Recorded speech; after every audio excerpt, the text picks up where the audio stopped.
Every word you utter is a high vibrational frequency with intention and meaning. But I'm curious to know how you see, how do we see spiritual confidence?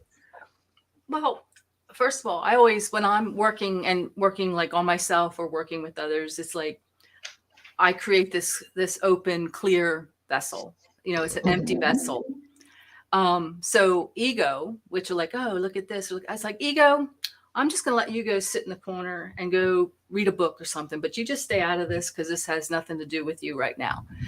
And so there's also the beliefs that are associated with spiritual confidence. So I've gone in and I've worked with clearing the beliefs that I'm not enough to do this work. I'm not enough to facilitate. I'm not good enough. It's like, and bring in that as far as that goes. And like you can use, I'm getting ahead of myself. So when I was working with that, I would, like in the beginning, maybe I would use a pendulum, or I would muscle test to really have that confidence, to start building that confidence. And those are those outside tools, and they're fine. But I want everybody to know that everything we have is within us. So we don't have to necessarily go outside for the tools, but they're there. I think I call them like the tools or the toys. They're like, they develop those baby steps. It's like you can come up with those answers or those beliefs, and then use a pendulum to confirm it if you want, and start trusting that way. So it took me a while to build my spiritual confidence and to know what's coming through is actually what I'm supposed to be told or to share. I don't, does that answer the question, or is there some more? You know what? It's a big thing. It's really a big thing because it's about confirming what you believe is true. Like when I do readings for people, the most exciting thing is when they like have this, I see a picture of something that really means nothing to me, like a seashell. Right. And it took me years to actually say seashell, like to have the confidence to say what I saw. But I discovered that the more I did that, the more people went, oh my God, how did you know? Right. And then I discovered I actually knew. But if I didn't say it, I wouldn't know it. And that's the first step. Yeah, it's to just, confidence to believe it. Yeah, and just say it. It's like, that's why I said I started with like, because I would actually argue when I was first doing sessions and facilitating, and I don't even know what they said. And I like have and that's when I did a lot of hands-on, and they would say, oh, you got to tell her this. So I'm like, and they would they'd be like, I'm like, fine. And then I would say it, and it was like, and they would know. And they was like, they always had a story with it. And, and I just want to tell everybody, even if you don't get confirmation right away, okay, because confirmation is just to feed our spiritual confidence. You don't, know it's about believing in yourself and knowing that your ripples, because it's like all about those ripples, are just touching everybody. Just touching everybody. So when you facilitate a session for somebody else, or I facilitate a session for somebody else, that person that you just touches how many other people, who touch how many other people, and your ripples go on and on and on. You have no idea. You cannot fathom where your ripples go, because not only are they affecting the beings on this planet, they are also affecting the beings off planet as well. You're right. One kind word that we say that touches another person's heart can actually unravel and shift and go to the other side of the world, just like a drop in the ocean or planting miracle seeds. People are loving you, by the way. I just want you to know, loving Julia, my ego, just so cool. We have another question for you, and this one comes from Darina. What do you do to shield yourself daily? All right, I'm all about spiritual hygiene, so let's talk about that. Okay, because I'm a super sensitive empath, and the reason I am like all on board about spiritual hygiene is because I was an empath as a child. I was gifted as a child, and nobody told me how to ground, clear, or shield. I did not learn that till I was like almost 40 years old. So I would take on other people's stuff, everything as far as that goes. So not only do we want to shield, we also want to clear. So I just want to talk about, we can run that apple flow And if it's all right with you, Joan, can I take them through a process to clear? Yes, we still have some more time. I was just checking our schedule. We're good till like 11:18 or something. Okay. All 11:15. I'm not exactly sure, but take us away, love.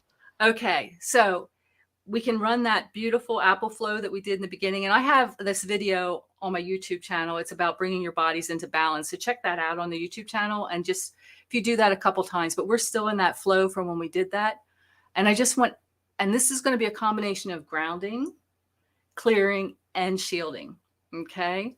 So we just want to visualize, we're going to clear first. Oh, actually, they're telling me we should ground first. Okay.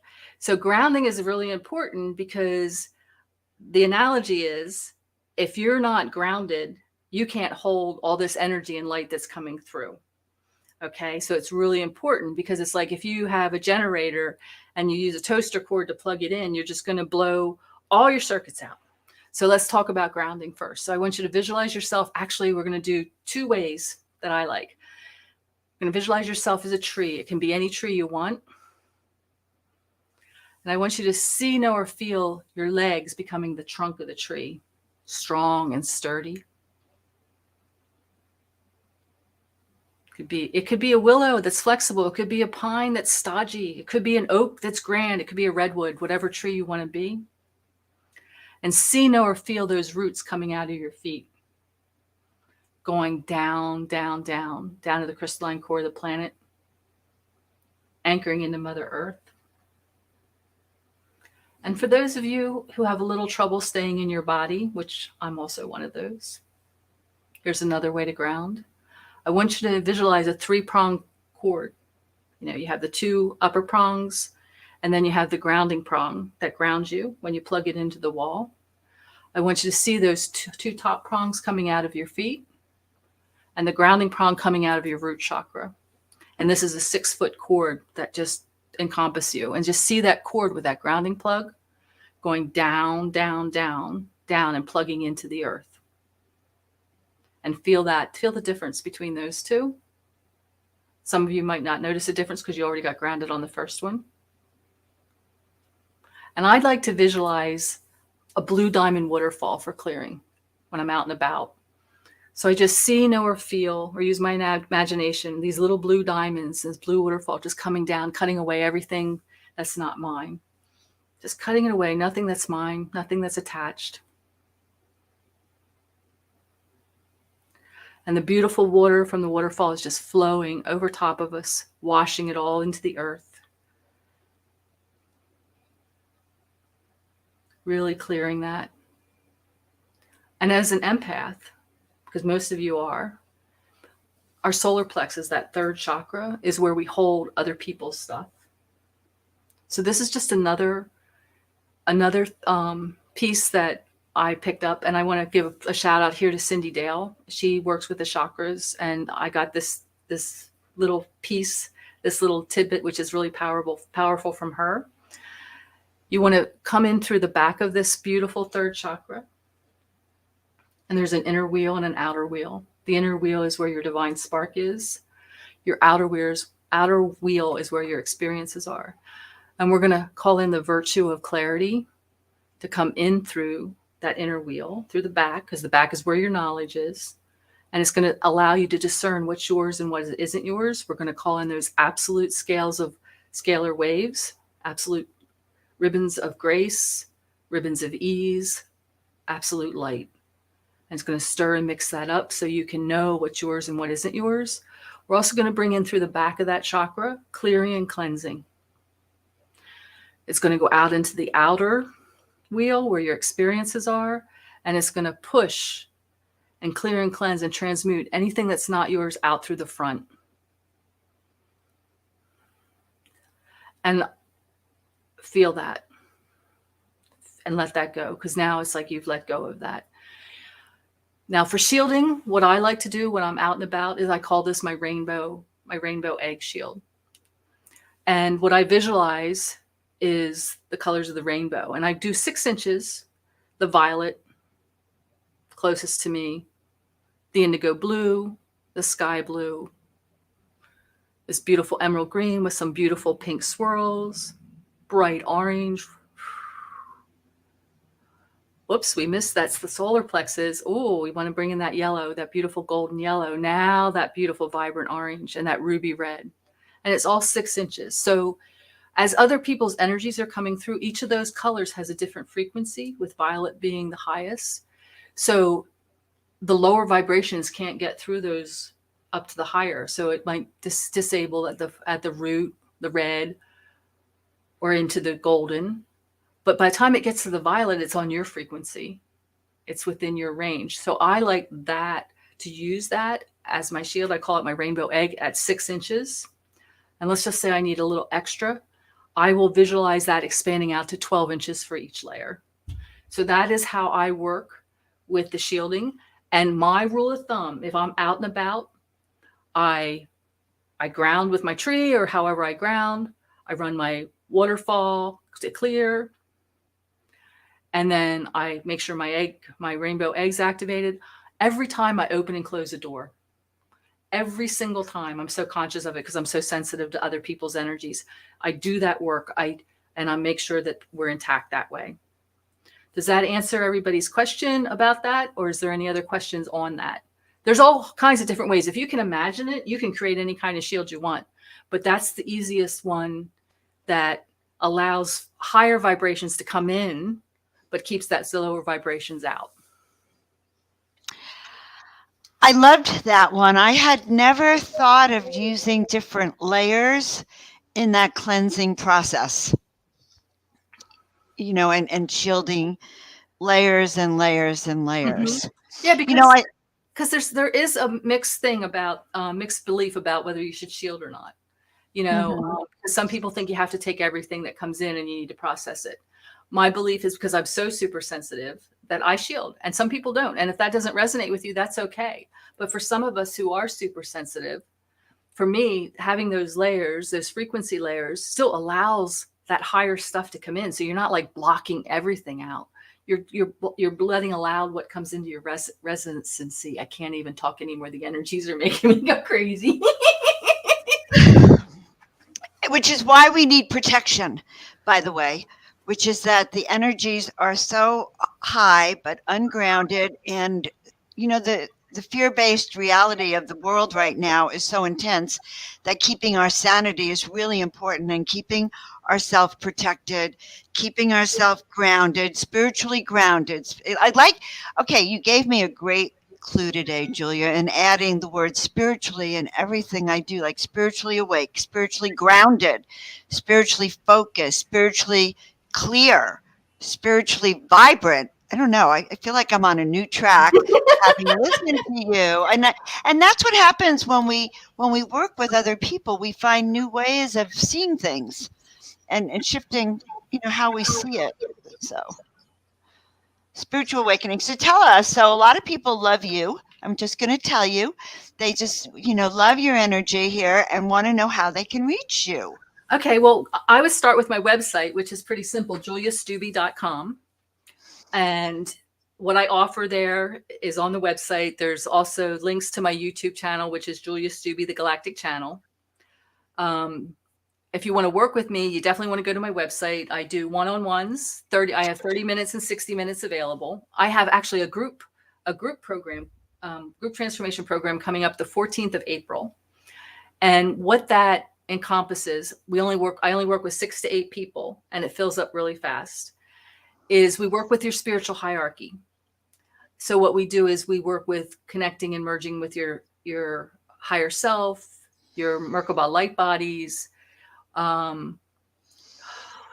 your aspects of soul, your teams, which I call my power brokers. Some people call them something else, and how to manifest with them. We also do a lot of huge clearing. A lot of it's, I would say 50% of it's structured, and it's the same each time you take this. Is a 5-week course. But the other 50% is organic, in that I have a little questionnaire that everybody fills out. It's only like 3 or 4 questions. And based on that, the rest is intuitive. So whatever that group signs up for, it works to really facilitate for the group as a whole, as far as that goes. There is till April 4th, you can save $100 on it. It's actually really affordable. It's $297 regularly. With $100 off, it's $197. There's a coupon code SAVE100. So at checkout, you put that in. That's also on the webpage. So you don't even have to write that down. You just have to go to the webpage for it as far as that goes. So right now, it's like I said, we only work with 6 to 8 people, and it does fill up fast. And that starts on April 14th. I have one-on-one sessions.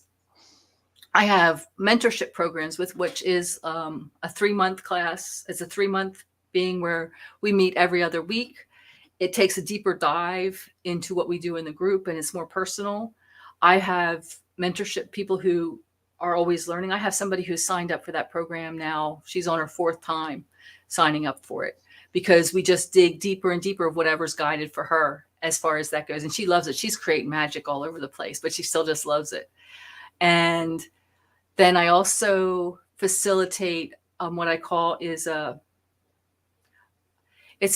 channeled starseed connection. What that is we go on a journey, and we'll go to wherever your galactic beings are. So we might go to Lyra, we might go off out of the galaxy, where you can receive coding and gifts and really actually find your ancestors and merge with that. That's available. What else is on there? There's these new things that are really affordable for you. They're called focus sessions. They're quick 20-minute sessions. They're $67. And what we do is it's about working with the virtues, which we did a little bit of that with that 3rd chakra. We also do cord cutting, ancestral healing. So there's 6 different choices there, and it's really affordable. It's 20 minutes. And it happens Perfect. Like that. It's easy. So if you don't want to, if you just want to get a taste, work with me for a little bit to get a taste to see if I resonate with you or you resonate with me before you would jump into any of the other stuff. There's other things out there on the website. Anything you want to work to heal on, we can work on. That's what the transformation session. So it's not limited. It's like people say, well, do you do inner child or you do this? It's like, I don't do any of it. I just put it on the clipboard and source and spirit work through me. And so it is. And so I'm just going to tell you, Julia, everyone loves your giggle and your smile. And it dawned on me that with your inner child work and all that clearing, you probably, I don't know, I feel like somehow that bubbling laughter came up after all the work you've done on yourself. Like you unpinned yourself that way. You're just a great... I would have to agree with that, because I can feel that. My childhood, it's like I grew up with... psychotic, alcoholic, abusive, volatile, and I had anger issues in my 20s, and I was self-destructive, and it was like, whoa, heavy stuff. But I wanted to be whole. I wanted to love myself. I wanted to feel that, and I do. I love who I am. I trust myself. I believe in myself, and I want to be able to facilitate that for others, because to me, it's just such magic. And when you work with me, there's no judgment, because it's like I probably have done whatever you've done as far as that goes, because you probably have. Yeah. So excellent. All right, Julia. Listen, we're so happy to see you. Thank you for being a part of Humanity Unplugged, Unpinned. You're ready. Everyone, we have new terminology because of you. And I have spiritual confidence for sure. So I love you dearly. I can't wait till the next time. All right. Much love, Joan. Thanks again. And thanks everybody on Humanity Unplugged for putting this event together. And I recommend everybody stick around and watch the next presenter. Woo! Oh, yeah. She's great, too. Everyone is great. And when we're in the moment, we're even more fantastic. All right. Love you, Julia. Take care. Bye. Wow. All right. Well, we'll see how long she stays right there. Oh God, I thought we were going to have Liane. Here is Apollo. Okay, welcome, Apollo. I am so happy to see you. I'm going to introduce you in just a second. I thought I'd have a chance to little chit chat about the whole thing. That was a wonderful presentation. Thank you, Julia.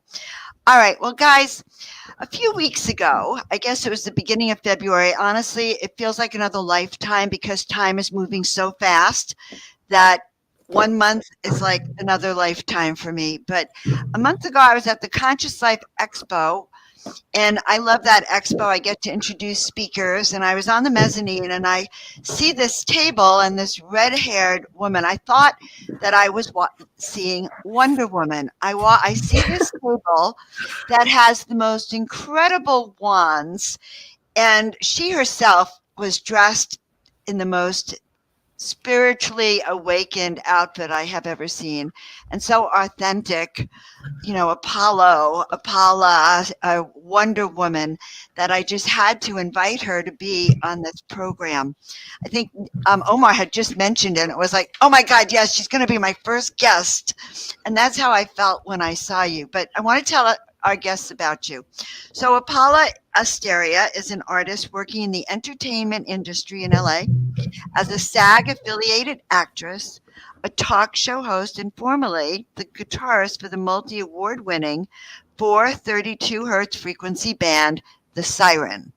She is also the artist creative of Shaman Spears, which I hope she'll show us, uniquely handcrafted energy channeling devices she created, invented herself. Well, probably most likely she was downloaded that information.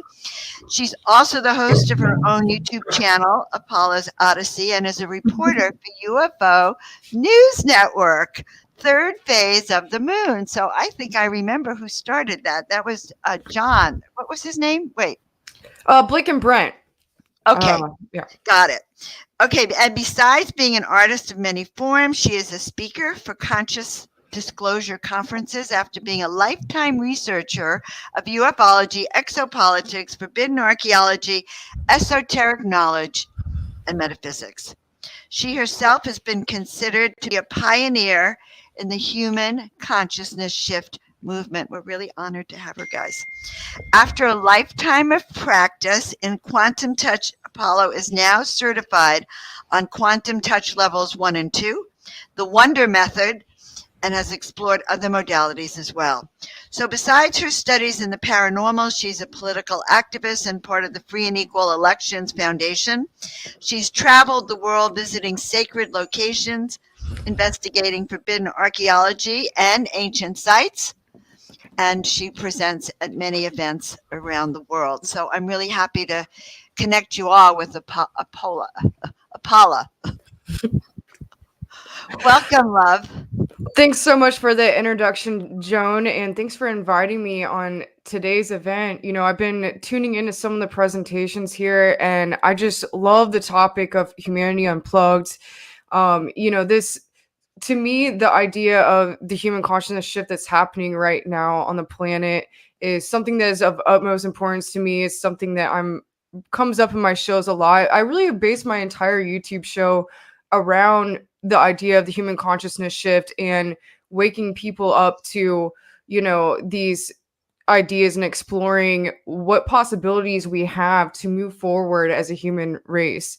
I feel that kind of as we were closing out with the age of Pisces, a lot of our old systems have been breaking down and they don't work in the new energy that is taking place on the planet right now. And moving into the age of Aquarius, we're working with a new energy here. And this energy is, completely different. These systems are not going to work in the same way as they used to. So, my presentation I've been giving at conferences for a while now is called Solutions for Humanity.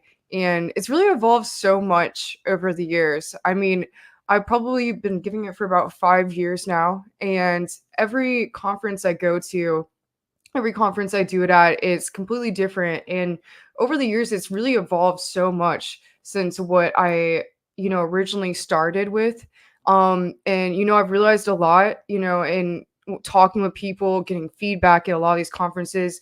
I'm always surprised to find out that a lot of people don't actually know a lot of the information that I will present. So my presentation, I go over everything from the importance of full disclosure to circular communities, vertical gardens.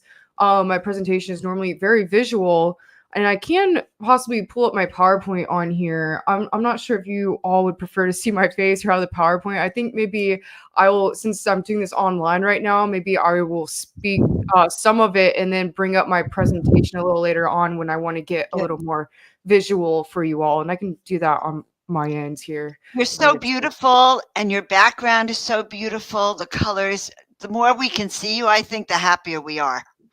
Okay, sounds good. Okay. Yeah, so I love going through this with everyone and presenting this information. And as I was saying, I feel that there's two main topics that everything seems to revolve around when it comes to solutions for humanity. And really, I mean, there's really one something of utmost importance, and it always seems to go back to the importance of community. So every solution I've found over the years, everything I've kind of added into my work, which I'm actually working on a book for, and also a series for a network, which is an amazing project I'm really excited about. So basically, it always seems to go back to the importance of community. And I find this really interesting because it just so happens that moving into the age of Aquarius, the energy that we're going to be working with in the age of Aquarius is actually more of a matriarchal energy, which the societies in the most recent ages were not necessarily a matriarchal energy, and we're moving back to that for the first time in a long time, which is going to be an amazing balance for the planet. And it's also going to be very community focused, and it's going to be about our own personal connections with the divine, which is so important right now. And, to me, it's just of utmost importance that, this shift takes place on the planet, because, if we all, come together and the human race wakes up collectively, it's really going to change so many things in regards to, we're going to have full disclosure.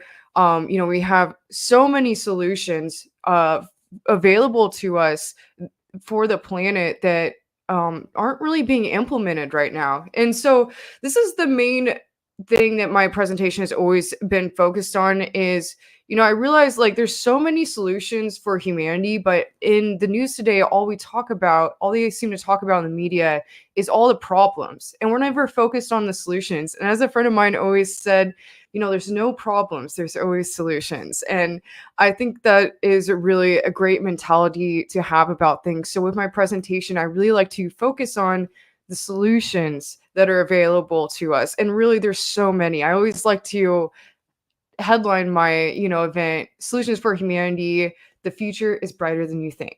Because it really is. We have so many solutions for us available to us. And so the first thing I kind of get into in regards to solutions for humanity is the one thing that's really seems to be standing in our way, which, I'm sure you all are aware of, the issue of the globalist cabal.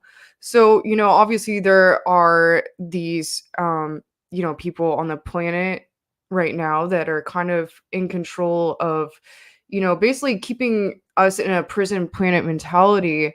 And, this is something I'm actually delving very deeply into for the first episode of the series I'm working on right now. And it's really fascinating because, people always like to say, and, a lot of people that are more, focused on the political side of the human consciousness shift that's happening on the planet right now, they want to point fingers at these individuals who, are these elite individuals who are kind of basically keeping the foot on the neck of humanity, so to say. But I like to say, if like we just went in and jailed these individuals, more would just take their place, because this isn't a problem with these people. It's a problem with society that is causing this, and it's an addiction to power or greed. And this stems from, a lack of a sense of a community, believe it or not. Greed psychologically stems from a lack of a sense of community. So, this is something I'm really delving into for the first episode of my presentation right now. And I find it, the series I'm working on right now, and I find it really fascinating because when you really look into it, this kind of goes into, can we become a more bartering type society? And I'm not talking about socialism. I'm not talking about, capitalism. This is something completely different than all that. But it could come down to all of us coming together, having more community-minded society, being a more community-minded society, not just in our individuals communities, but as humanity as a whole, and I'm going to get into this later in regards to becoming a spacefaring civilization. I'm going to get more into this. But I feel that right now on the planet, basically all these systems are breaking down, and we're going to see this happening more and more over the coming years. And I think moving to a system that is more based on maybe a bartering system or a gift exchange society, as we could call it, would be really interesting. And that would be just more focused on every person showing up and giving their own gifts to their communities. And it's interesting because the presentation that I have worked on over all these years, when I started giving it actually, the final time I gave it before the whole pandemic happened, it was interesting because I realized, I'm like, this is actually a blueprint on how to rebuild society if everything really did fall apart. And going back to the issue of the globalist cabal, as I was just talking about, is, there's, obviously there's these agendas that are taking place on the planet, and we can see that everywhere. Maybe there's this new world order agenda that is being played out, but that doesn't necessarily mean that it's going to happen. We have the power to step into our power and wake up collectively. And, this all goes back to releasing the prison planet mentality and stepping into our power, or not stepping into our power, but release it, like getting into the power that has been there all along, because it's not like it was ever taken away from us. It's just that maybe at a certain point we stop realizing it. Or maybe you do realize it deep down, you do realize it. And, that to me is what is most important right now on the planet. And, I think that everyone, we're coming to a point where we've almost hit that 100th monkey effect. If you don't know what that is, the 100th monkey, just look it up. It's a really interesting experiment that proves the human consciousness and how it works. The collective consciousness. The collective consciousness is something that, is just always really fascinated me.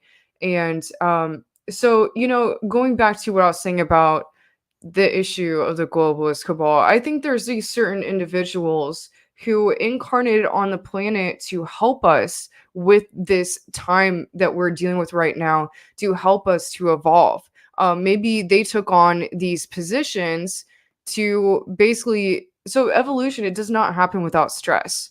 So, maybe these individuals incarnated to play these roles to help push us to awaken on the planet right now. I don't like to look at, I try to transcend duality. I know that going into fifth dimensional reality or stepping into that reality is transcending duality. So, this is something I work within myself. And I think every individual should definitely be doing the best with working within themselves. And, it's something I'm constantly working through. And I love the last presentation here, the last one that came on before me. I mean, working on your own issues as your inner child work, it's so important. It really is. And, when it comes to the evolution of everyone on the planet, the conscious evolution, and fighting this, going in this battle between light and dark, it's about your own inner work. I think a lot of people don't realize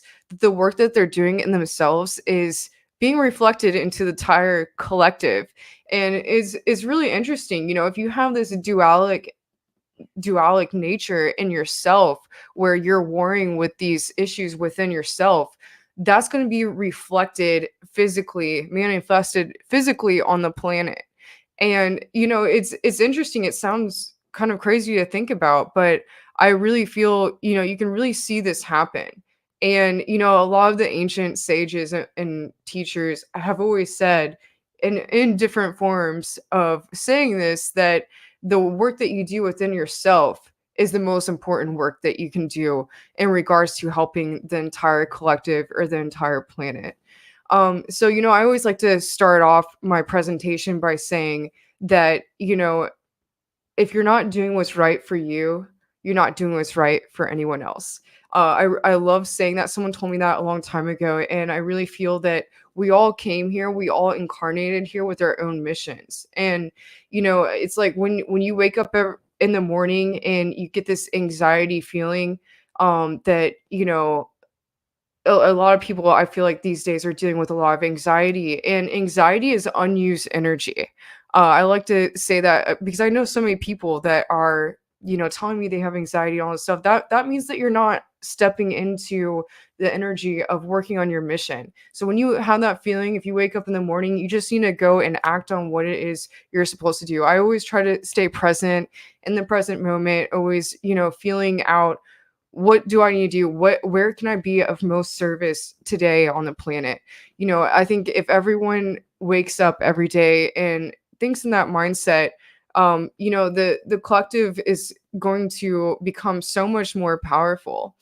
And with my presentation, I like to go into the ideas of circular communities, new ways of, not just the spiritual side of things, but also the physical side of things. What can we physically do on the planet? How can we come together and rebuild a planet that is better for the human race? So, moving past, I went over the bartering society, not necessarily a bartering society, but a gift exchange society, which, by the way, if you're interested in this topic, I highly recommend the book, Sacred Economy. And it really goes into the idea of a gift exchange society, how that works, and the power of the gifts. Which, I find it really interesting. If we were all able to come here with our own missions, well, obviously, which is what we're doing, if you focus on your mission, whatever your skills and special talents are, I mean, I think that we're all divine beings. We all came here for a purpose. And if you step into what your gift is, what your mission is on the planet, that's what the planet needs right now more than anything. It needs your own personal healing journey, and it needs the gifts that you have brought here to give to everyone. Oh, it's almost making me tear up right now. It really, it's so important right now that we're all doing what is right for us, because if we're not doing what's right for ourselves, we're not doing what's right for everyone else. So it's so important. I can't stress this enough, that coming here with your own mission, your own gift, and not ignoring it, but letting that call come to you, and accepting that call every day is just so important. It's interesting. It's like once you start really stepping into the power that you have in what your mission is, and you're living the right mission that you came here for, everything just seems to open up. And it's happened for me. It's like whenever I do something that's like service to the planet, service to humanity, what I am intuitively being told is what I need to be doing. Even if I think like, oh, how am I going to pay my rent if I'm like going out and going to all these conferences and speaking, or doing these important like rallies and things that I feel called to be at. It just seems like things will just open up, and I'll be given what I need to keep going. And I think that's what happens. It's like doing what you love, or doing what's right, and bringing your own gifts to the world, you're going to be taken care of in some way, shape, or form. And so getting into the next topic here, I like to really get into the idea of becoming a spacefaring civilization. And there's a lot of mixed feelings, I feel like, from different people in regards to this. And usually I kind of get into this with obviously the importance of full disclosure. I speak at a lot of UFO type conferences, and I am a correspondent for Third Phase of Moon, this major UFO news network. I like to, with that, I'm usually presenting and going over the most recent like developments and disclosure on the physical government kind of level. But I think spiritually, like, disclosure is something that is extremely important in regards to the human consciousness shift and waking up the whole planet. And, it seems that the government is going through kind of a soft disclosure program right now where they're giving everyone as much as they think they can handle to like slowly wake people up. They're maybe having a harder time processing the idea of, extraterrestrial life. But I think this is something that's going to develop a lot in the coming years. And I find this really exciting. But because first of all, that means the release of free energy technologies, which is so important. There's so many technologies that, these 3-letter programs have been working with that are years and years beyond where we're at right now with the regular, the average civilian has. The technology that we have, the technology they have is so far beyond that. And I think some of these technologies can be used to really better society in so many ways. And, unfortunately, like I said, a lot of it kind of goes back to the issue of the globalist cabal, like, what is being kept from us. And it's like, why can't we, why does disclosure, so, people always talk about like basically saying that disclosure needs to happen on like a government level. Like people are waiting for the government to come out and be like, hey, we're working with these ET races, this is what we're doing, this is what we're doing. And I feel like, it's kind of immature for people to think that, to just be waiting for the government to give this to them. I think disclosure starts with all of us and, and everyone accepting this belief and basically allowing everyone around them to also come into an understanding of what is taking place right now on the planet. And I think it also comes back to the human consciousness shift. As I was saying earlier, the faster some of us wake up, the faster the entire planet is going to wake up, because that wave is just going to grow and grow until everyone is, on a more awakened level of understanding. So, in regards to becoming a spacefaring civilization, I see a lot of mixed kind of reviews on this online. I see some people saying, oh, why are these billionaires spending so much money to go off planet when, they can use that money to feed the homeless here.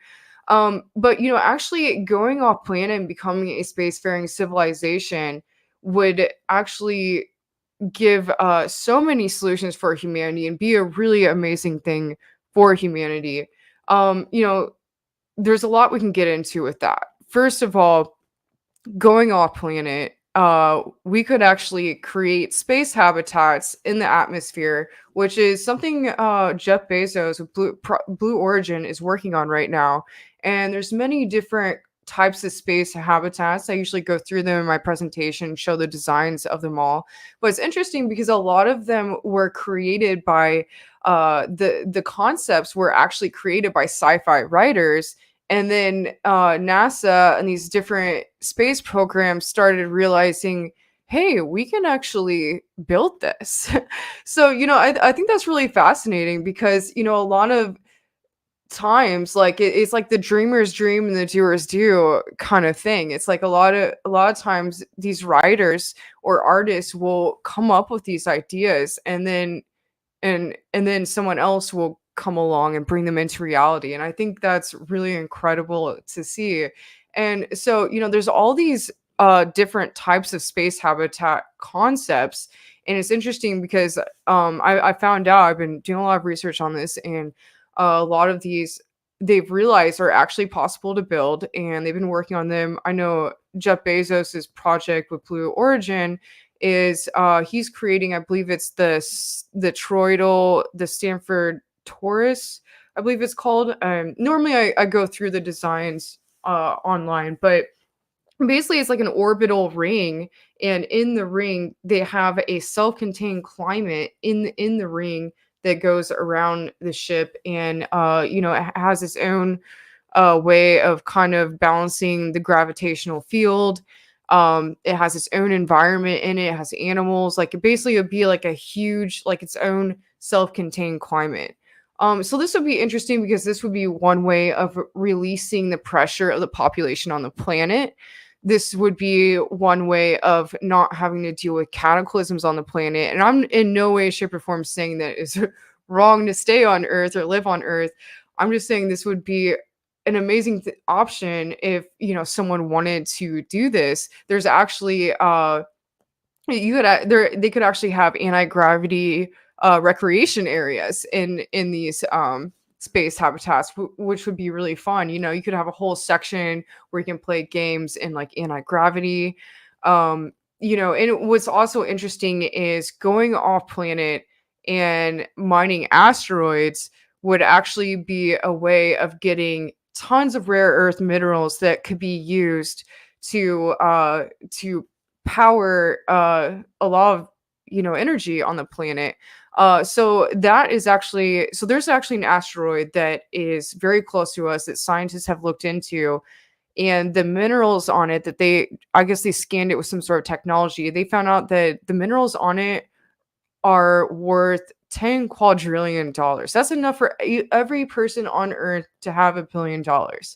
And I'm not saying, you know, that money is so important. What I'm saying is that, you know, there's these minerals that can be used that we're like resources that we're supposedly running out of on our planet right now could be mined from asteroids, you know, and we can go off planet and do this. It's actually something, you know, a lot of scientists have already, a lot of these different space programs have been looking into this, and it's very possible. They don't really have to go too far to get to them. And I have an engineer friend who has a book about this. My friend Brooks Agnew, he has a book called Asteroid Mining, which I highly recommend reading. And he actually realized apparently there's a mineral on some of these asteroids nearby.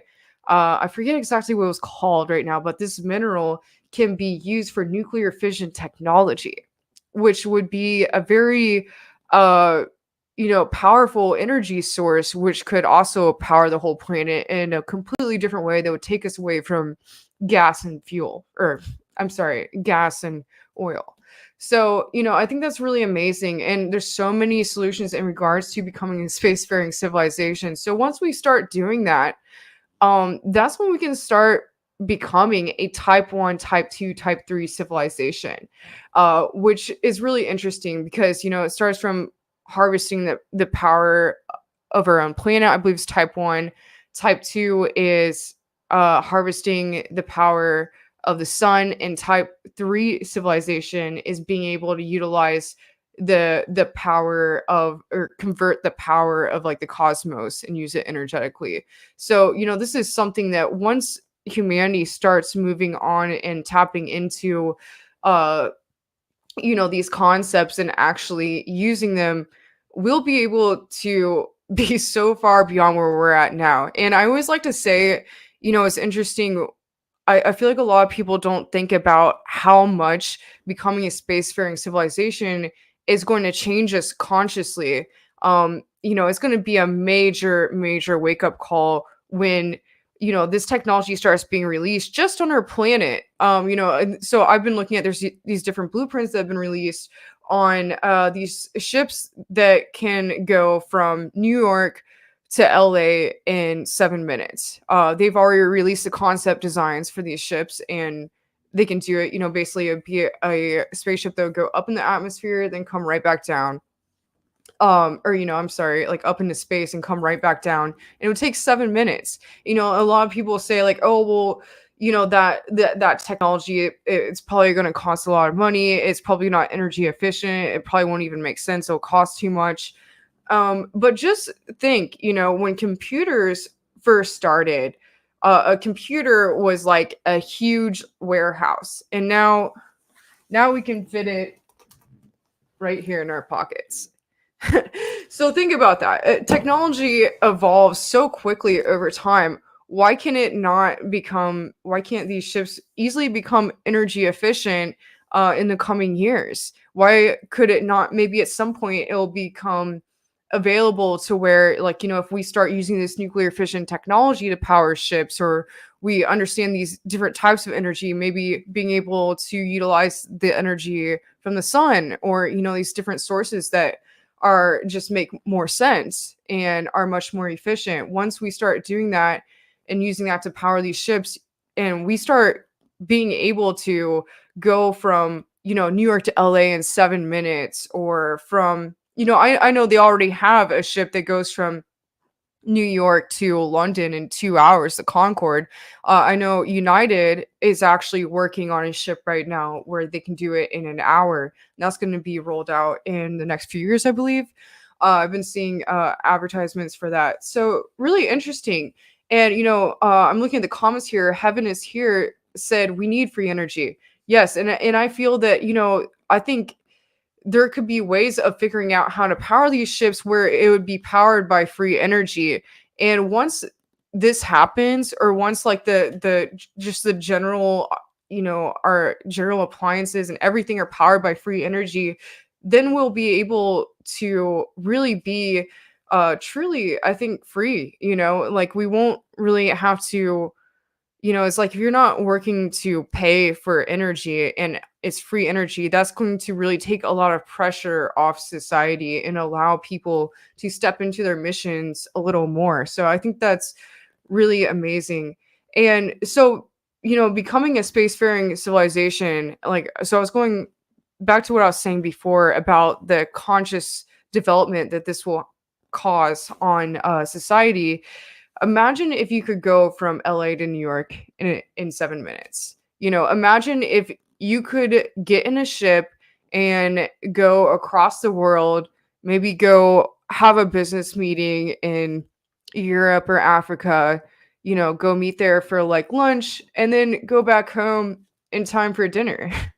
We're going to be starting to look at the planet in a whole new way when this happens. It's going to be something that is completely beyond what everyone, can even fathom right now or comprehend.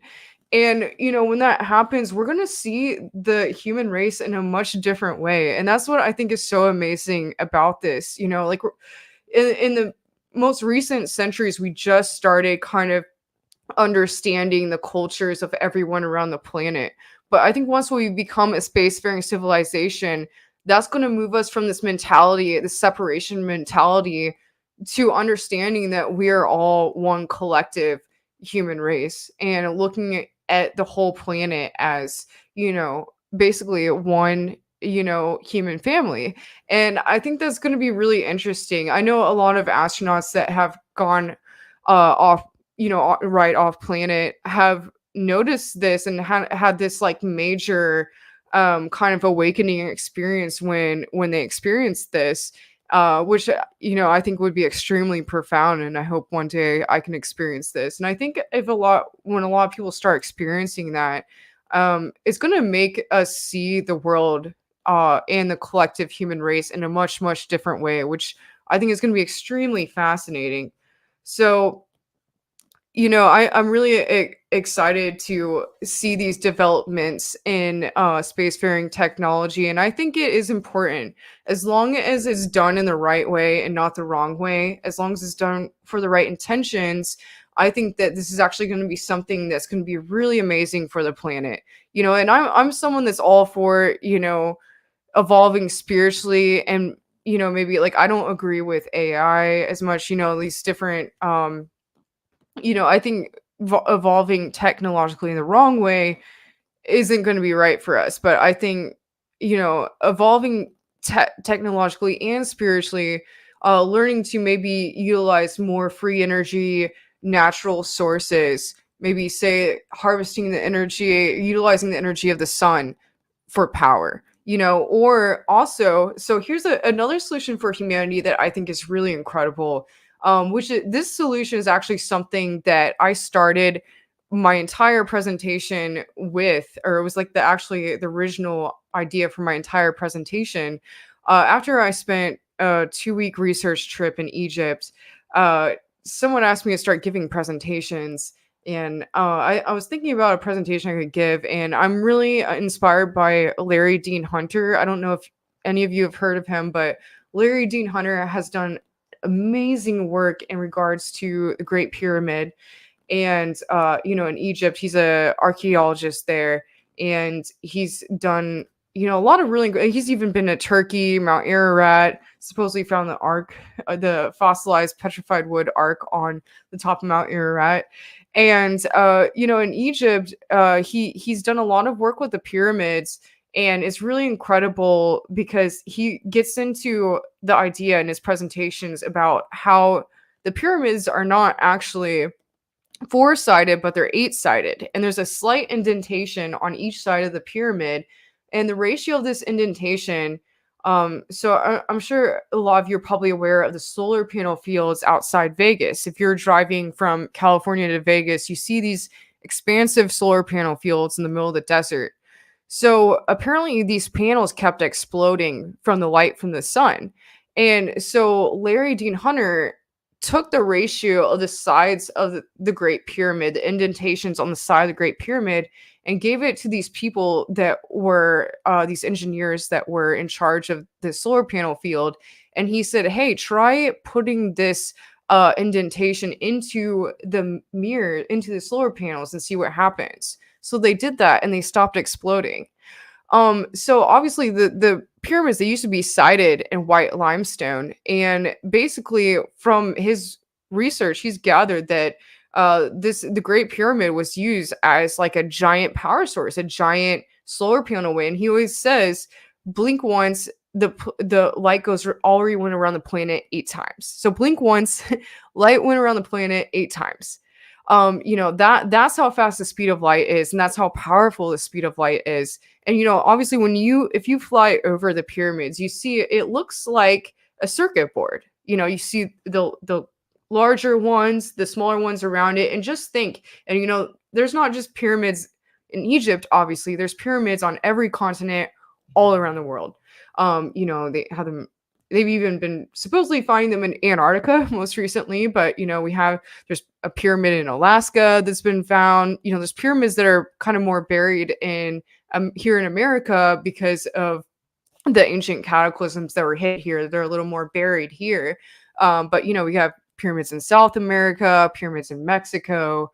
There's pyramids on every single continent in the planet. Pyramids in China. That's something that's usually very covered up. I know Sam, I can't ever pronounce his last name, but I know Sam, he's going to be presenting with the Bosnian pyramids at this event in a day or two, I believe. So, and his work is really incredible as well. But, just imagine, that's just one use of the pyramids, is it being used as basically a global power grid, energy grid around the planet. And I think at one point, all these pyramids all around the planet were on this sort of like energy grid, and this energy was used to, power these different civilizations at one point, and it was like free energy. So obviously the pyramids are also, it's kind of like a Tesla coil technology, really, when you look at it. Often they're pretty much every single time they're built over intersecting underground rivers. I believe most pyramids have at least 2 or 3 intersecting underground rivers, which creates an energy vortex. Usually it's right underneath them, and the energy kind of, comes up. And Sam's work is really amazing. I know, I forget which day he's presenting for this event, but he does work with the Bosnian pyramids. I believe the Bosnian pyramid had like 7 intersecting underground rivers or something. And, with his work, it's really interesting because he realized all the health, the health uses for the pyramids, which so basically he measured different people who would come in, they would have these different health ailments, and they would come into the pyramid, and their issues would level out, like if they had diabetes or issues with like blood pressure, or even like past injuries that had been affecting them. They would actually these problems would usually become resolved while they were in there. Maybe it would come back like 2 weeks after leaving, but it's interesting. These pyramids obviously had so many different uses. And I know with Larry Dean Hunter's work, he also, not only did he realize that they can be used as, power sources, but they can also be used to desalinate water. So he said the light, they could use the light and somehow run salinated water, like ocean water, through the light that is collected by these pyramids. And basically desalinate water. So that's something that's really incredible as well. And so, I think it would be really amazing. And I know this sounds like a really massive project, and it definitely would be, but I think it'd be really incredible if there was some sort of restoration project where humanity came together and attempted to restore these pyramids all over the planet back to their original use.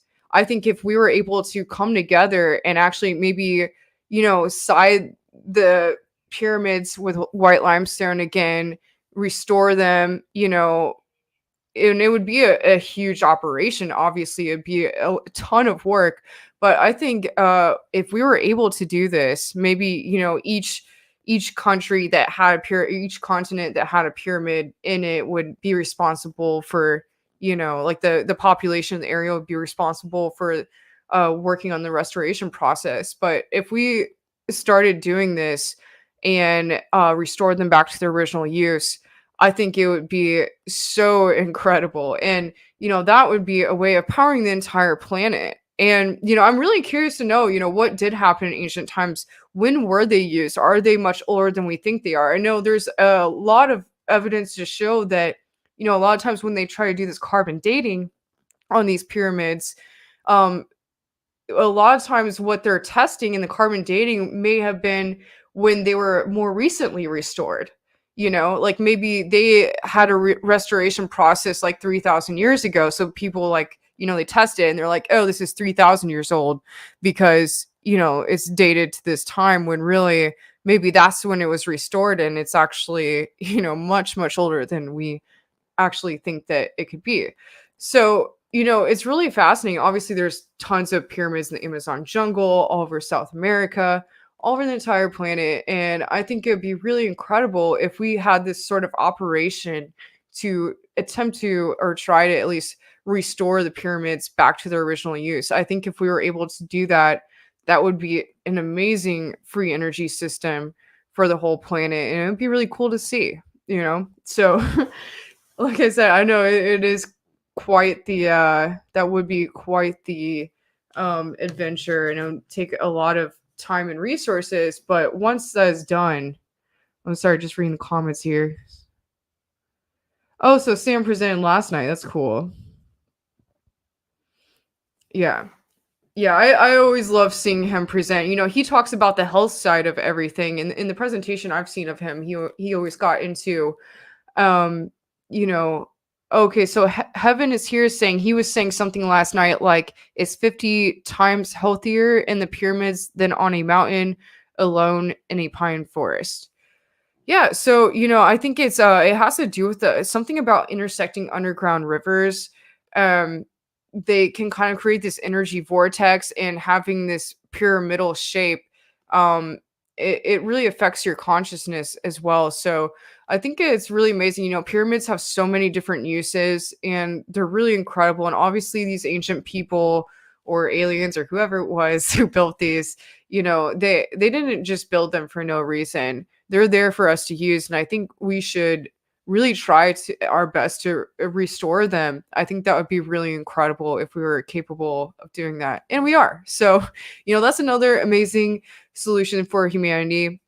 And like I said, everything in regards to solutions for humanity, it always goes back to the importance of community. So that would be another thing, the restoring the pyramids around the planet, that would be another community service project. And, getting into community service projects, this is something that, is really important to me, because for me, I actually went through something when I was younger where my little brother was born with a rare liver disease. I was in kindergarten when he was born, and when I was in second grade, he had a transplant where, basically, like, he was on the waiting list for a liver for like a year, and no livers would come up because usually they went, for some reason there's this rule where they go straight to people who have alcohol problems before someone that's like born with one for some reason, or born with an issue with their liver. So they consider, my mom ended up having to give him part of her liver, which was actually new technology at the time. We weren't really sure they weren't really sure if it was going to work. And unfortunately, the insurance took care of my brother's side of the surgery, but my mom's side of the surgery was basically considered like a cosmetic job, like a boob job or something. And it ended up, costing like $500,000 or something like that. Or so basically all the community, my community really came together to help us. We ran all these like different fundraisers and benefits, and it ended up being a really incredible inspirational thing. I actually there was a lot of like journalists kind of coming to my house growing up, and I actually had the pleasure of speaking on different radio stations as a young kid promoting my brother's benefits. And it was really inspiring for me to see the community coming together to help my family. And I realized at a young age how important it is to give back to the community, and how communities can really come together to make miracles happen. Like my brother's disease, what he went through, no one had really lived from it before. And I think a lot of it also had to do with the congregation at my local church coming together and praying for him every Sunday. Everyone, the power of consciousness is so incredible, and the power of community can really work miracles. It really can. And community service is so important. If we all came together and took time out of our own lives to give back to our communities at least once a month, or maybe once a week, every week you go do something with like a soup kitchen in your community, or help out some friends in your life that need help, that are struggling.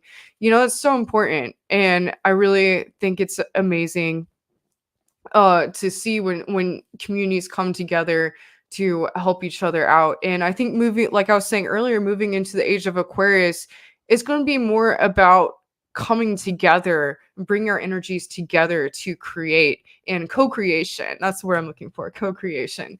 That's going to be a major topic in the coming years here in regards to how we're going to rebuild society in a way that is of the fullest potential, that makes it available for every human on the planet to live to their fullest potential. So, I think it's really so important. One group that I like to say, if you're in the LA area, which I'm sure a lot of you probably aren't, but if you're in the LA area, there's this one group called Disclosure Fest that I do a lot of work with, and they have these different initiatives where usually once a month they do all these different initiatives. And one of these would be Every Elder initiative, where they'll go to nursing homes and spend time with elderly people who haven't, had any visitors. That's something that's really important. I always enjoyed doing that growing up. Spending time with elderly people in nursing homes. Anyone can do that at any time. And, that's a really amazing way. It really brings so much happiness to these people that, maybe don't have many visitors. And then there's the Starseed initiative, which is, basically helping kids in impoverished neighborhoods in the LA area, which is really incredible. They spend time with the children and, just try to give them a good positive experience, because a lot of these kids are from really bad, like broken homes and horrible situations. So giving them a good positive influence in their life is really important. Also, we have the Feed Our Souls initiative, where we go down to Skid Row and places like that and pass out care packages, pass out food to the homeless. And, so there's like a lot of these different initiatives. And I'm just saying all this because even if you're not, in the LA area and you can't do this, there are so many, this is actually a really great example of setting up a community service project in your own neighborhood. And, like I said, it always comes back to the importance of community. Whatever you can do in your own community, that's like the first step to, if you want to make a powerful change on the planet, start in your own community. It's really so important. Also another initiative I missed was a tree planting initiative. They actually will go out and plant trees in different areas. That's another cool thing. Like, that's something anyone can do. You can go and plant a tree anywhere. And that's pretty cool. Like the tree will grow and it'll be there for a long time. And, there's like so many of these kinds of initiatives that you can create in your own communities to give back. And I think that's something that, is definitely of a lot of importance right now. But, hopefully there's these different systems. And, usually in my presentation, I like to go through these more visual concepts because, there's so many different ways of having communities that would be free energy uh, societies or free energy communities where we wouldn't people wouldn't have to be homeless anymore. We wouldn't have these kind of problems anymore if we redid the way that we had communities.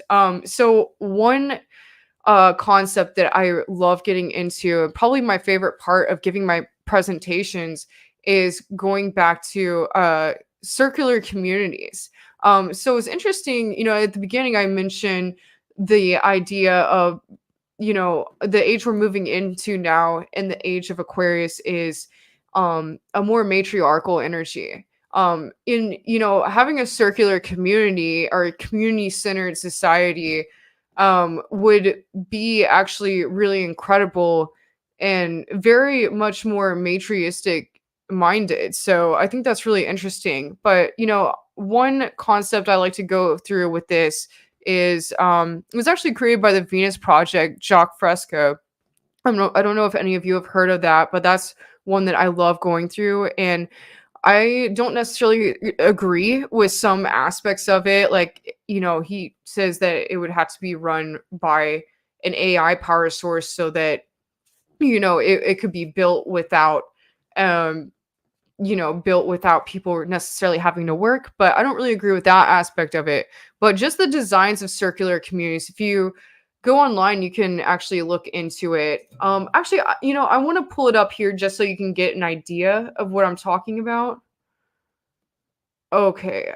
I can't share my screen. Okay. Well, so basically is with the Venus Project, there's circular communities. Paulina, what did you want to share?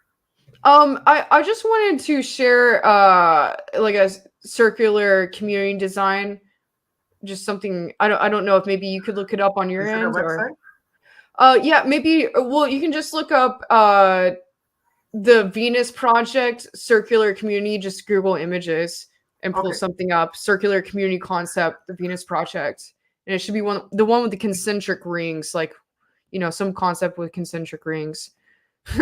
Yeah, sorry, it's kind of hard to explain it without showing you exactly what it looks like. But so basically a circular community, with this concept, it could be built to where this whole society would be run completely off free energy. This is all 100, these designs are all 100% possible and doable.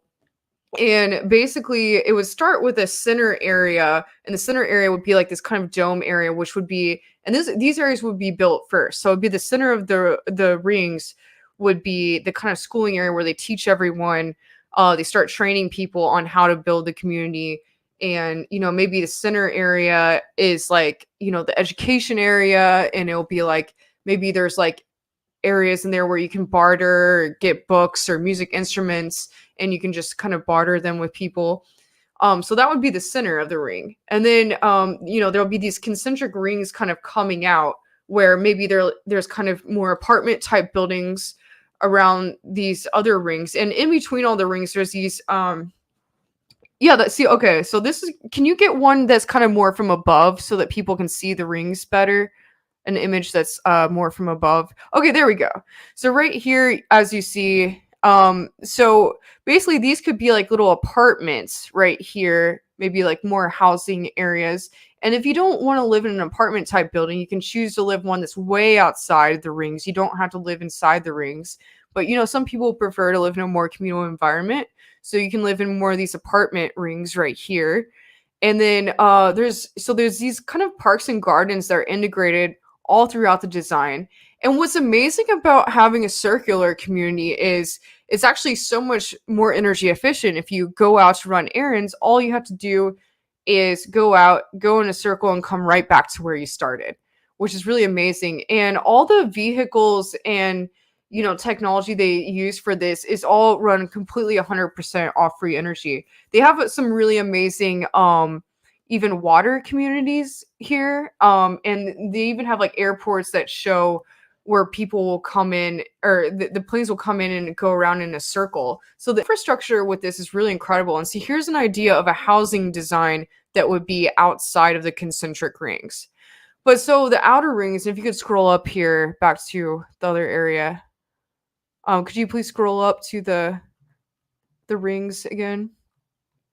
So outside the outer rings, some of these outside rings would have hydroponic grow areas, and parks and gardens are obviously all throughout it. So it's just kind of incorporated throughout the entire community, which I think is amazing, because it's basically, it'd be like a city, but a city that is much more green and fresh, you know. And here's the center here, as I was saying, that would be the sort of education center where people would be trained on, you know, how to build and run this community. Maybe around, you know, this center area could be areas where you can barter music instruments or books or whatever. And, you know, like I said, in this kind of society, everyone, because everything's run off free energy, everyone would have the time to bring to the table exactly what is right for them, or, you know, what they can give to the world, which I think is amazing. But, you know, so the outside rings would have hydroponic grow systems. And so every community could actually grow its own food, and, you know, it could have these hydroponic grows where it's constantly growing its own food, whatever is best for that environment. And I think this is really amazing because, you know, people say like, oh, well, how can we start having these kind of communities? How would that be possible? Well, that doesn't mean we have to start tearing down the cities we already have and rebuilding them. Like, if someone started making these communities, I'm sure people would leave the cities and want to move into these communities. So, you know, I think that's kind of where it starts. And like I said, the plan is to build the kind of center of the ring, which would be the education center first, and then they move and start building the outside rings. There's also, like, you know, there's a lot of amazing concepts with it. They talk about like a trash compacting system that runs under the rings. So they have like everything very, from an engineering aspect, very well planned out. So I think that's really incredible. You know, another concept I like to get into in regards to infrastructure. So that was a circular community idea. And I love the idea of circular communities. I think it's much more energy efficient. I think it's really amazing. Like I said, you know, I don't agree with everything with the Venus Project. I'm just saying the concept of a circular community design just makes a lot of sense. It doesn't mean they would have to be everywhere, but, you know, I just think it's something that would really be so much better. And, you know, it just makes more sense. Another thing I like to show often in my presentations, and I don't know if you can all pull this up on your end, would be a vertical garden. So if you can pull up maybe a vertical garden photo, just Google image it of a kind of like a green skyscraper. But a vertical garden is basically, instead of using up the land to have like fields of crops, which, you know, I'm from Illinois originally. I grew up in Illinois, and it was just fields and fields of like corn for miles. And so imagine if you could take these fields of crops and just stack them up on top of each other. So that's what a vertical garden is. And what's amazing about vertical gardens is they can be run through with hydroponic grow systems. They're climate controlled, so anything can be grown in them. And not only do they have to be no, that's not what I'm talking about. Yeah, sorry. I don't know. I should have sent some things earlier. But yeah, so basically it's just like, you know, every floor is like a garden and they're stacked up on top of each other. But what's really amazing is not only do they have to be only buildings that are used for vertical gardens, but, you know, these vertical gardens can be maybe more on the outside edges of the buildings and on the outsides of the buildings. And the insides of the buildings can be still utilized as like office spaces or apartment buildings or something. And the whole building would be just like this living green building that could basically, you know, have these hydroponic grow systems all around the building going all the way up. And basically, you know, they could have cafeterias in the building, whether it's like an apartment or a hospital or, you know, maybe like a school or something, where they can grow food, like fresh organic food on the outsides of the building. Oh yeah, here we go. Yeah, those are all the first two there, maybe. And yeah, third one there. So this is basically what this right here, I think more the first two here are basically what a vertical garden building would look like. You know, they have a lot of really amazing concepts. Some have already been done. Oh, actually, can you go down a little? There's the second one to the, that one right. No, the second one to the right over here. That one, yes, if you can click on that. So this is kind of what I'm talking about with a building that can be utilized as an office space and as a building that can grow its own food for everyone that lives in the building. So it would be really amazing because, like I said, this can be climate controlled and it can be done with hydroponic methods to where, they can circulate water through these gardens all day without even really necessarily having to water them. They could have timers and, lighting systems set up to where, these plants are getting exactly what they need to grow perfectly. And this can be done on the outside of every building. Like right now, imagine, like I live in LA. Like imagine if like downtown LA, every skyscraper looked like this and was just surrounded by these like vertical gardens or, these gardens around the outsides of the buildings. If they did that with every building, they could actually grow their own food for the building, for whatever the building was being used for, and have a cafeteria in the building where they had fresh, organic, vegan food that people could just go in and, eat every day, which I think is really incredible. And, it'd be free if the building was just growing it, and that's one way we can get away from not necessarily having to, having a more free energy society. Like, that's one way of getting out of the prison planet mentality, moving into a free energy society, but also growing our own food. That is something that would really be amazing in regards to kind of stepping out of this prison planet mentality. If every building was made, hello. I don't mean to. This is amazing, Apala. I am so blown away by your images of a concrete future. Okay, like a concrete, beautiful new Earth that incorporates everything we're looking for, an urban garden. So, but not just that. I got excited about these images of cleaning up the pyramids and actually based these circular societies around it, which I understand is the best way to run that electricity and free energy through the water. So I love what you've been doing. We have just 2 more minutes. So in the next 2 minutes, I want you to let people know how they can find you or engage with you, and give us 1 minute of those beautiful wands also. Oh yeah, of course. Okay. Okay, well, so I don't know if I mentioned earlier, but, I've been an artist in the entertainment industry for many years here. I haven't really been able to work lately because of the mandates, if you get what I'm saying. So the way I kind of really fund myself and keep myself going right now is my YouTube show, Apollo's Odyssey. I have guests weekly, usually at least once a week, but usually more lately. I have a lot of fun with it. I'll have people that are in this sort of UFO disclosure community, people, basically to me, like everything is under the umbrella of people that have information to share in regards to helping along the human consciousness shift in whatever way, whether it's, something, a political opportunity, maybe more political or spiritual or in regards to disclosure.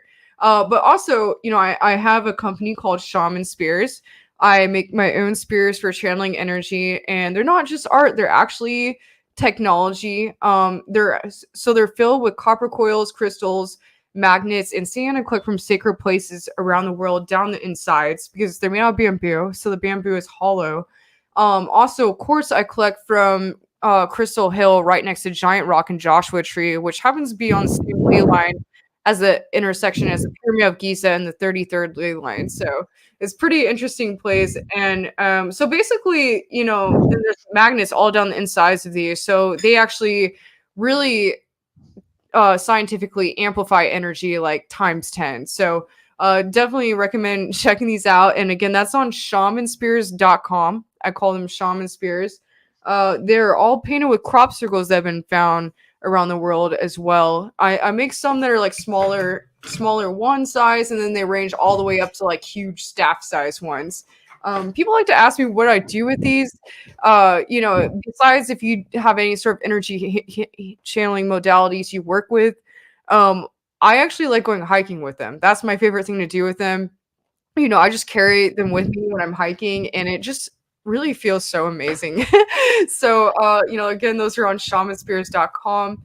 So if you check that out, follow my YouTube channel, Paul's Odyssey, and I'm always speaking at different conferences. So I'd say if you want to follow what I'm doing, you want to know like where I'm going to be at next or whatever, just follow me on Facebook. I usually post what I'm doing on Facebook. That's like my main place where I share everything I'm doing. Perfect. So yeah. All right, Apollo, first of all, you're gorgeous. I can't wait to have you on my show and be on your show. I love what you've shared with us, so does our audience. And guys, those wands are so powerful, they really center you into that. You become your own shamanic energy vibration through that. So check them out. Apollo, have a fantastic day. We will see you next time. Thanks so much, Joan. It was great coming on here, and I would love to have you on my show soon. Thank you. I can't wait. All right. Okay. Bye for now. All right, guys. Was that simply fantastic? How do you like my new background, by the way? Hi, Omar. I'm going to turn it over to you. That was awesome.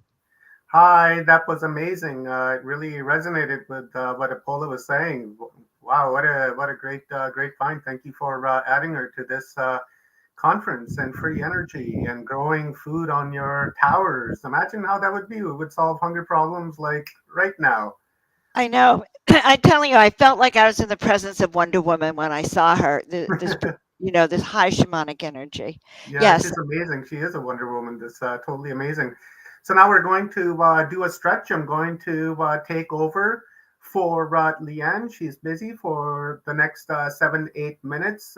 So before I do that, guys, please visit joanofangels.com and get your free ebook and sign up for the newsletter, and as well sign up for the program that Dr. Joan has on her website. So that is joanofangels.com. And Dr. Joan, maybe you want to toss the web link in there, and I will quickly get ready to do a quick stretch. So let's listen to, let's get some music going here, and we'll listen to a little bit of rock. How about that?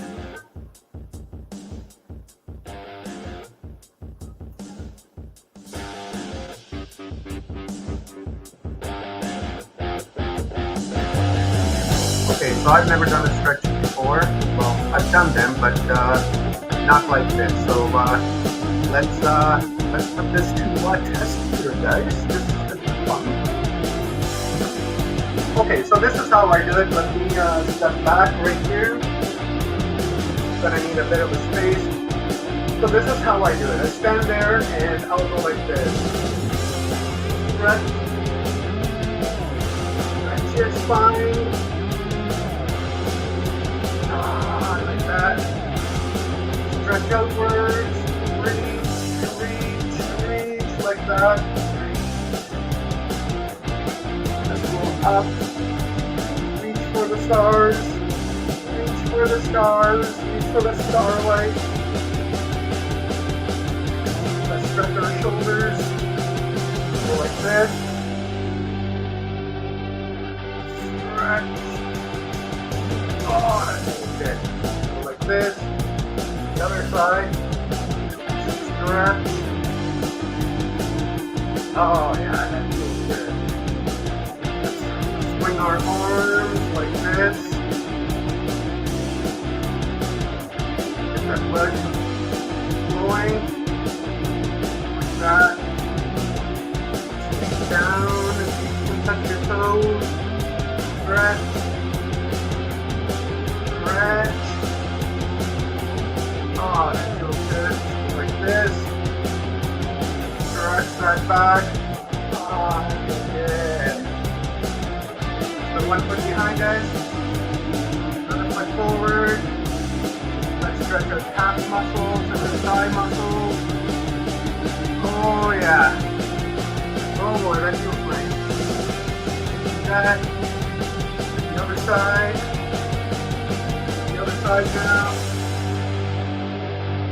Oh yeah. Oh boy. That feels nice. Stretch, push on that muscle to stretch it out. Oh, beautiful. That was great.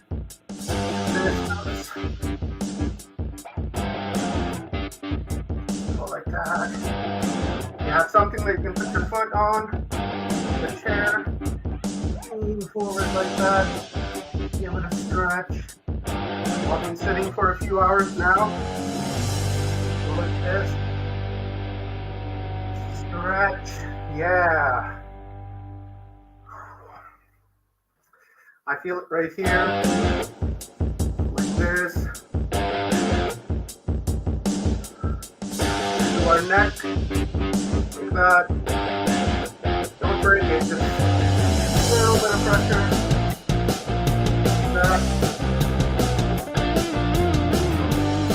Like that. Shake your head. Just allow the blood to flow into our brains. Flow into oxygen. We have a lot more to do. Stretch. Like this. Forward. Up.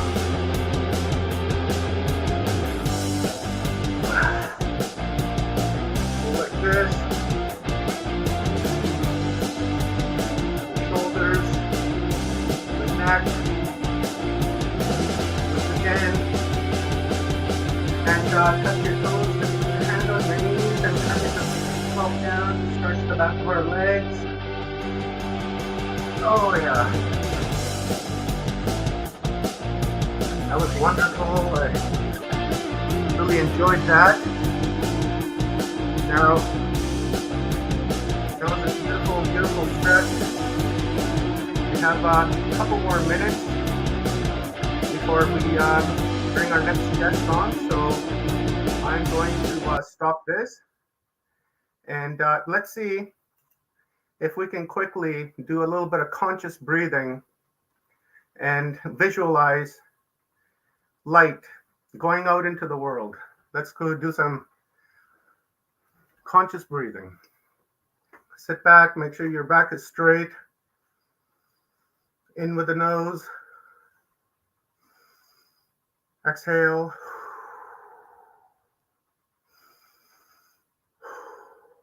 All right. Now just slowly breathe in from your nose. Hold a couple of seconds and exhale. As you breathe in, visualize the energy coming from our Mother Earth through your feet and right through your body. And when you exhale, send that energy out into the world so that we can create a new paradigm, so that we can create our new timeline that we're trying to shift to and we're trying to manifest. So in, hold, exhale. Visualize that energy, the light covering the entire planet. Visualize the dark side of the planet all of a sudden lit up and the light side of the planet just extra illuminated with all the energy and all the light that we're giving to the people of this world. So in, hold, exhale.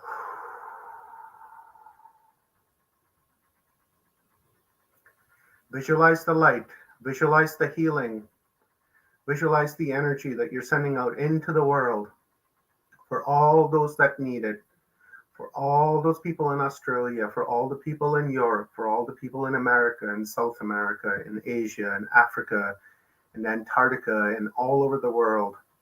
So visualize healing, visualize them being empowered by our energy, by our event that we're creating, this sacred space that we've created for ourselves and for the people around the world. Let's send them healing powers.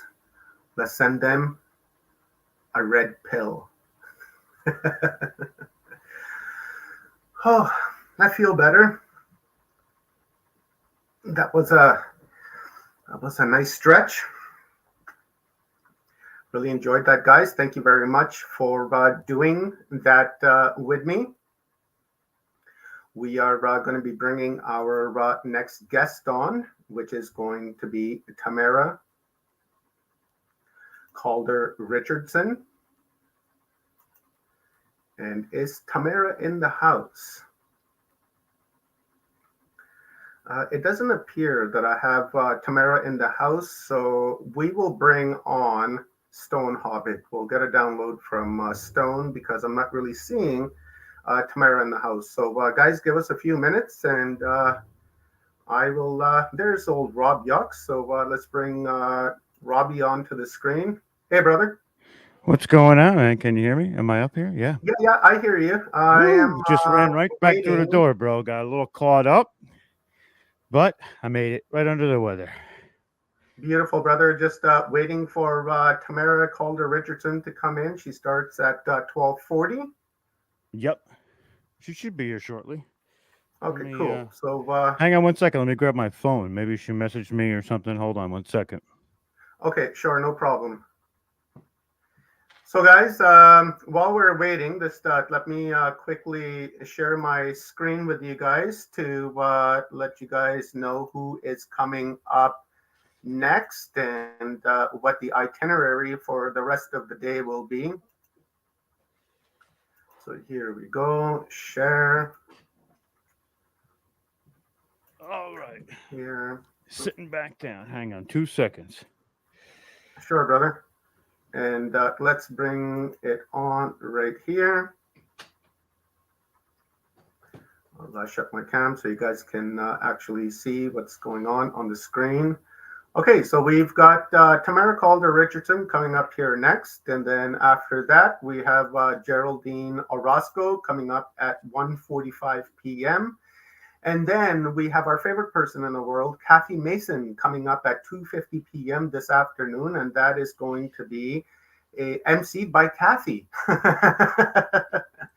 So I'm sure Dr. Joan and Kathy are going to have a wonderful discussion there. And then afterwards at 4:05 p.m., we have Megan Mermaid. And then at 5:10 p.m., we have Geraldine Johns Putra. And then we will close the evening off with Valerie Borrow. So that's going to be a wonderful afternoon today and going to get an amazing download for us and everyone else as well. And there I am. And also, guys, please remember to visit Joan of Angels and get your free PDF book. So, I think Dr. Joan shared her website address up here. So I will toss that onto the screen. And here it is. Guys, visit Joan of Angels and get your free PDF book. And also sign up for the programs that Dr. Joan has. She has a lot of classes to offer, so I would take advantage of that. And it's going to be great for everyone. You know, what's good for the goose is good for the gander. So, Rob, do we have our next guest coming up, brother? She's coming in now. She's on her way in right now. I don't know if she was waiting for my message, but she's coming into the studio as we speak. It's all good, brother. We'll bring our sister from another there we go. mother and father on. And Stone, how's it going, buddy? What do you think so far? Is there any thoughts? Loving it.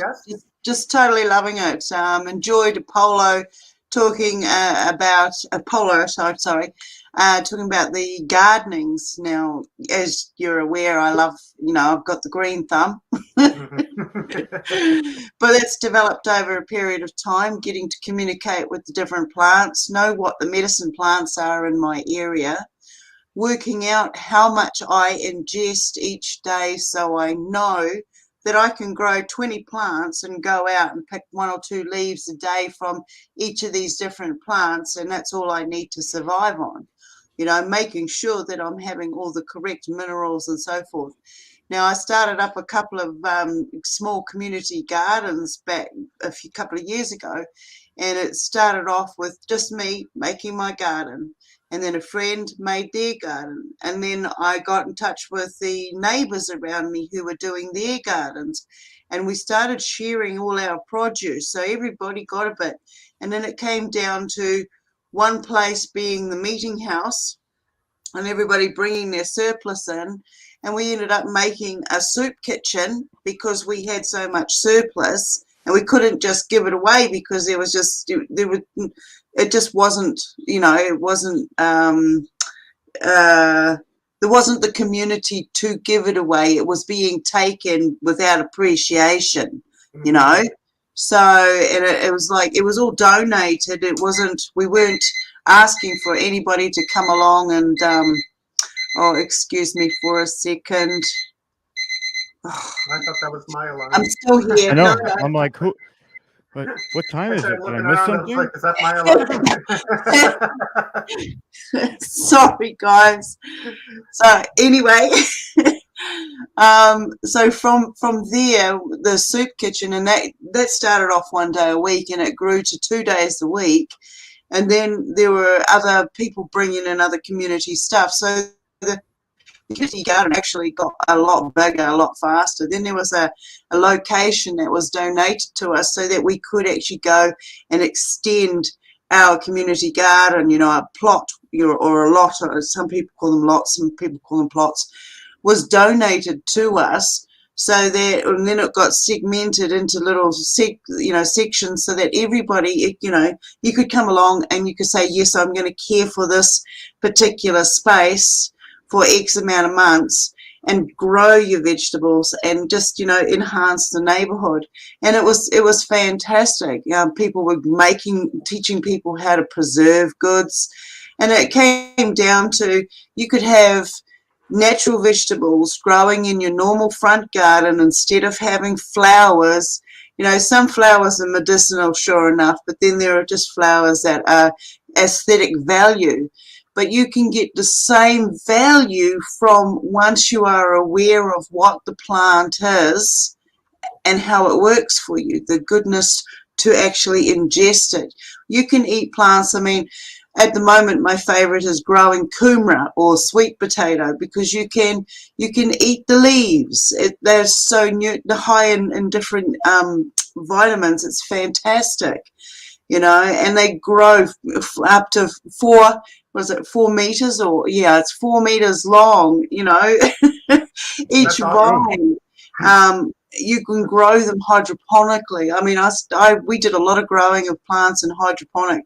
I was trying to find my vertical gardens because I started off collecting a whole lot of plastic bottles and cutting them up and putting holes in them, and then I just started layering them on top of each other and having about this much gap, and I just covered up the walls. Right now we're putting up some window shelves, so that they come out from the top of the windowsill and have boards going across, and we just layer our plants because, we're coming into winter here in New Zealand. But because we are turning over and becoming self-sufficient, we need to make sure that everything around us is a living garden. Everything. I mean, if I could show you my other room right now, you probably wouldn't believe there's no kitchen left. We got our next guest in the house, so thanks very much, Stone, for sharing that. And I just want to give a quick life hack as well. When people grow radishes, don't pluck the radishes. Allow the radish to grow, and as it grows taller and taller and taller, it will grow. It will begin to flower, and once it flowers, it'll start giving you green beans that actually taste like radish. And those green beans, if you pick them properly, they'll just keep on growing. So there is a life hack. So I'm going to remove myself off this screen, and we'll Fantastic. let Rob take care I'm of going to jump into some tomorrow's. here. Yeah, take care of tomorrow's bio, and then I'm going to bring her up on the screen, and we'll get into it. So, Tamara Calder Richardson is an international evidential medium known as the Southern Bell Medium. She is a 6-time near-death and multiple spiritual transformative experiencer, including UFOs. She is known as a Christ channeler and ascended religious master like the Sayababa, I can't pronounce that right, Saint Ignatius, Yoga Nada, and Mother Mary Amranyana. After the DNA activation in March 2020, she also channels Ashtar of the Galactic Federation, Cryon, and the Syrian Council. Tamara believes that her 6-time NDEs have enhanced her ability to see into hidden realms in deeper levels than most. To master her supernatural gifts, Tamara trained extensively for 8 years in the British style of evidential mediumship with international TV mediums and authors John Holland and UK's Toni Stockwell, and certified as an advanced psychic medium by international medium Lisa Williams. She is a mental, physical medium and trance medium offering evidential healing messages, and also does live stage medium shows before large audiences at city convention centers for Women's Expo. After that, we have Tamara is also an afterlife speaker and spiritual teacher. She has spoken at the IANDS and the Spiritual Awakenings International SAI conferences. She was the founder and president of IANDS, Charlotte, ISGO founding members, and facilitator, and currently serves on the Spiritual Awakening International Advisory Board, sharing groups facilitator and marketing chair. Tamara taught at the Edgar Cayce Center 2018 Psychic Conference and a day of evidential mediumship to over 200 students and a medium demonstration. Tamara is directed by God and Christ for her mission here on earth. She is also an ordained minister and has devoted follower of Christ. She is writing her first book called Love from Heaven, My 6 Near-Death Experiences, the Gifts I Receive and the Wisdom I Learned. Plus, she is setting up an online wisdom school for the truth seekers and spiritual leaders called the Academy of Divine Wisdom. So without further ado, let me bring up Tamara. Hi, Tamara. How are you? Hi, how are you? I'm sorry. I was like out of breath coming in, so I was stumbling over the words a little Oh my bit. But gosh. That was what a an awesome introduction. Really, I mean, it's a lot, but thank you for that. That was very kind. Of So, course. We've talked on the show, and I loved our conversation. We really me clicked. too. So, what I wanted to do is I wanted to give you some time to just talk, and then once we get the ball rolling a little bit, I will come back in a little bit later, and we'll talk a little bit, and we'll get down to some nitty gritty stuff. But for now, I'm going to Okay. relinquish the stage to you and have a presentation. Okay, fantastic. Well, look, thank you and Omar for having me here, and I really appreciate being around other spiritual truth seekers and spiritual leaders, and I love everything that you're doing and that you're expanding consciousness and so forth. So today, and I think that you said in the bio and so forth about me, about the DNA activation. Yeah, the near-death. I've had multiple spiritually transformative experiences, and I say this to people listening, is that it can come in different forms. You don't have to have a near-death experience, although I've had 6, mainly from childhood. I won't necessarily get into that today unless somebody later on wants to ask me questions about that. But I've had many spiritual experiences, from angels to seeing demons, to seeing spirit people, to interacting with UFOs and seeing them and communicating with ET. So the way that my viewpoint in life has been one of wonder and magic, and this is quite an adventure, this journey. So we are all moving together collectively. Some kicking and screaming. I'm excited about this whole 5D great awakening, because this is the thing that I know best. I am, I am spiritual, and that's who I am, and this is who I've always been interested in, multiple topics and mysteries and ancient prophecies and all of this. So this is very exciting to me. But there are those out there that are really don't like change. We know some of those people, some people we're related to, that are like that. And the change, it could be just fear of the unknown. And I want to talk about that. What is the cosmic coming of Christ? Now, one of the things that I just wanted to mention, I have this YouTube podcast. Got to have Rob on too. We're going to do some fun stuff together. But I started August 2020 because Jesus, I was out in my pool, and he's like, you need to do this. And he told me YouTube. He didn't say anything. I said, what about Rumble? He goes, no, YouTube.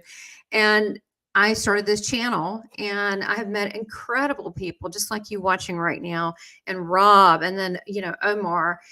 That I've met these amazing people that are really trying to help with this shift. And I feel so blessed. And I have, different near-death experience topics and different things and this kind of thing.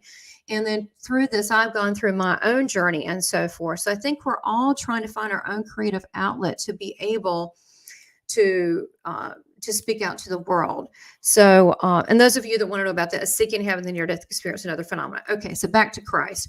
Part of the goal of my YouTube thing was to be able to, and I don't really tell people that, but I'm going to tell you guys this, is to be able to have the traditional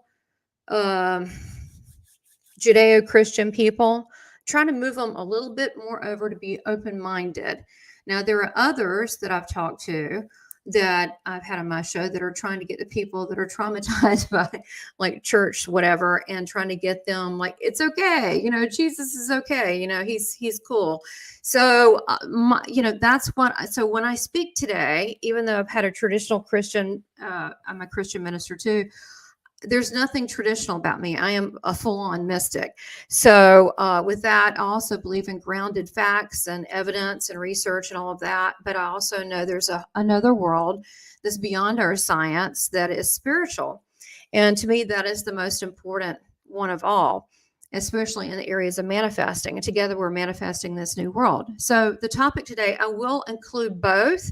So to help people, because there are different points, right? We're all at different points. Some people are over the hump. Some people are just kind of, questioning. Some people are freaking out because their value system, the world's a little bit rocked. So I'm going to give some messages of comfort today with the message, and that is the cosmic coming of Christ. And what does that really mean? So, any information I get is really, it's channeled to me, and I'm, I don't know if we'll have time I could go into a full channeling, but I get information constantly, but honestly, so do you. We just have to pay attention to that. And I always tell everybody to keep a journal. So when we talk about the cosmic coming of Christ, then there's certain things that we have to ask. First of all, what is cosmic? Cosmic, and I looked it up in the Merriam-Webster dictionary, so I could be exact about it. It's relating to cosmos. Cosmic is relating to the cosmos, which would be the extraterrestrial vastness or the universe, in contrast to the earth alone. Okay, so, or the other definition, relating to or concerning with abstract spiritual metaphysical ideas such as cosmic wisdom, which is why I'm starting this another journey, this divine wisdom school. It's important that people have a place that they can grow as a community. And that's what we're creating here with Humanity Unplugged. So when we think about that cosmic, it's about the universe. It's about ETs. It's about metaphysical and spiritual things. So when we talk about Christ, when I'm speaking about him today, yeah, he's still the same one in the Bible, or, the Hebrew Bible. Okay, he's still that same one. I call him the love guru, but I saw him in 2 of my NDEs, and I also saw him in person. It was June 18, 2018. That's when I saw him, because I actually just had a picture of me the day that I saw him. I was going to a concert, what I had on. So I know that's exactly the date. And I saw him in person during the day. That was pretty cool. Didn't expect that. But he transcends that. Now, a lot of you starseeds listening, hello, starseeds, I'm one too. He is known as Yeshua, Jesus Christ, whatever, here on earth. But the starseeds know him as Sananda. It's the one and the same.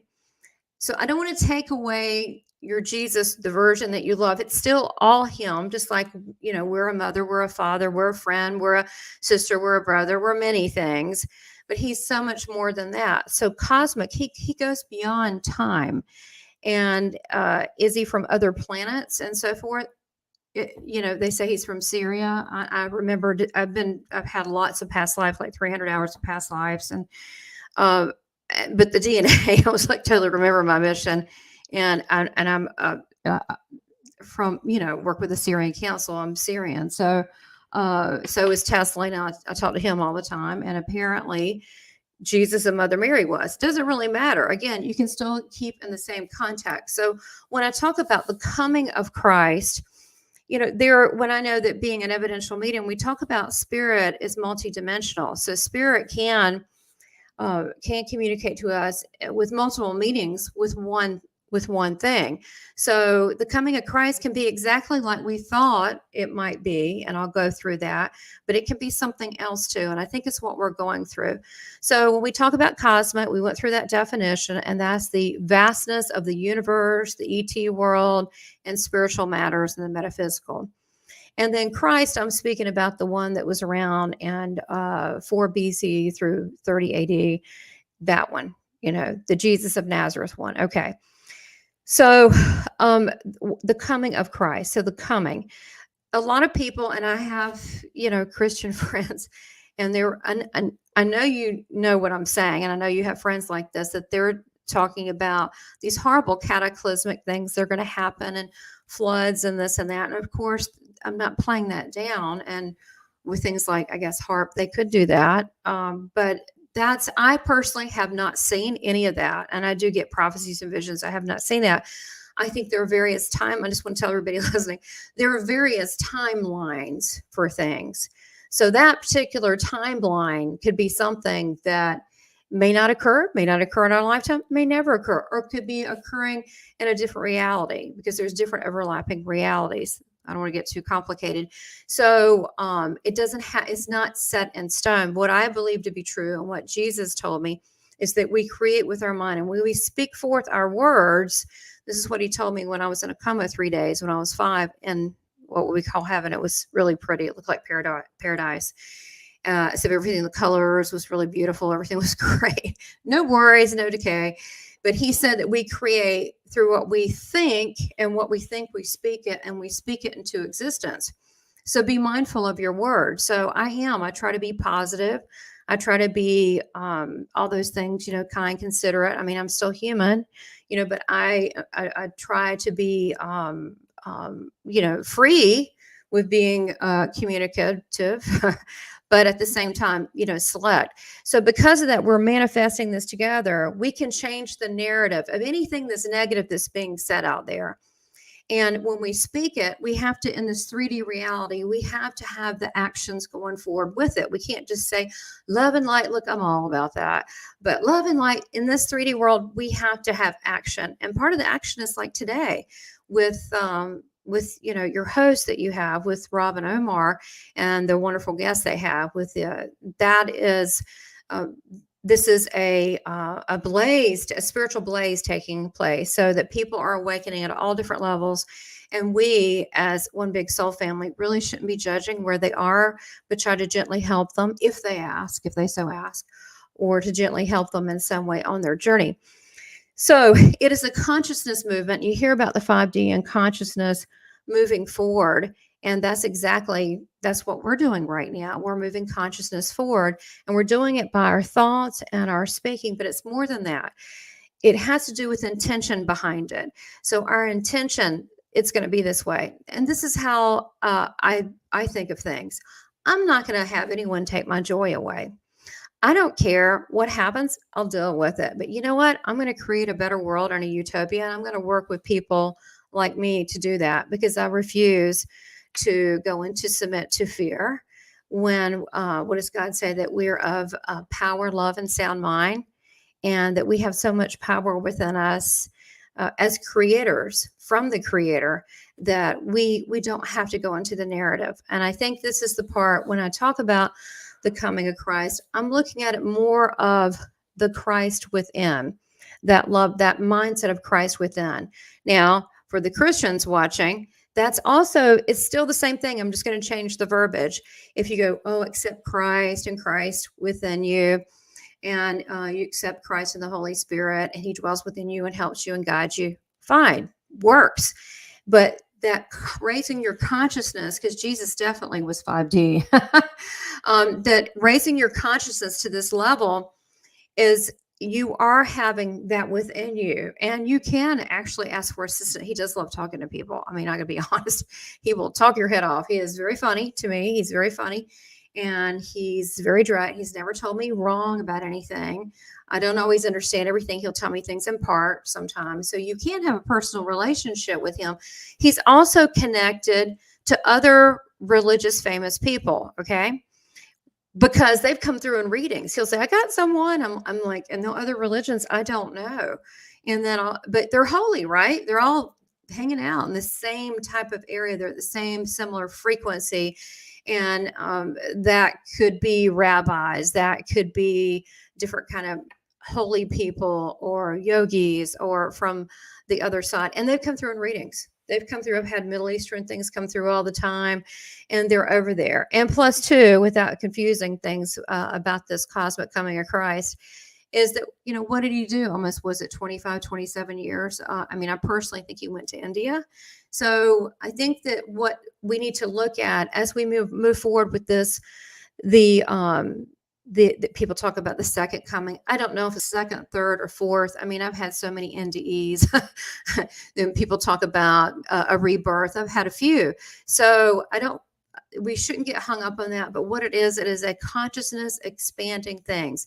And the reason you see things in upheaval is because you're going against the system that's been in place for a long time. And when you try to buck it and go outside of that, creative people know this, free thinkers think this, the people that want it safe and just want it as is, no questions asked, they don't like that. But what is the system? I think it's false sense of security, and I think that it's about control and manipulation. And this is just about the world in general. And so that what we're doing as a soul family is that we are deciding to build a world that's based off of love and humanity. That's what's Humanity Unplugged. Humanity, what a concept, being kind. So I want to get into having that consciousness of Christ within. One of the first things that Jesus told me when I started my channel, Seeking Heaven, the Near-Death Experience and Other Phenomena, he said, he told me the name too. He did. He said, I want to talk to you about labels and judgment. And I went, me? Do I do that? He goes, well, I mean, yeah, sometimes, but that's not really what I'm talking about. I want to talk about you.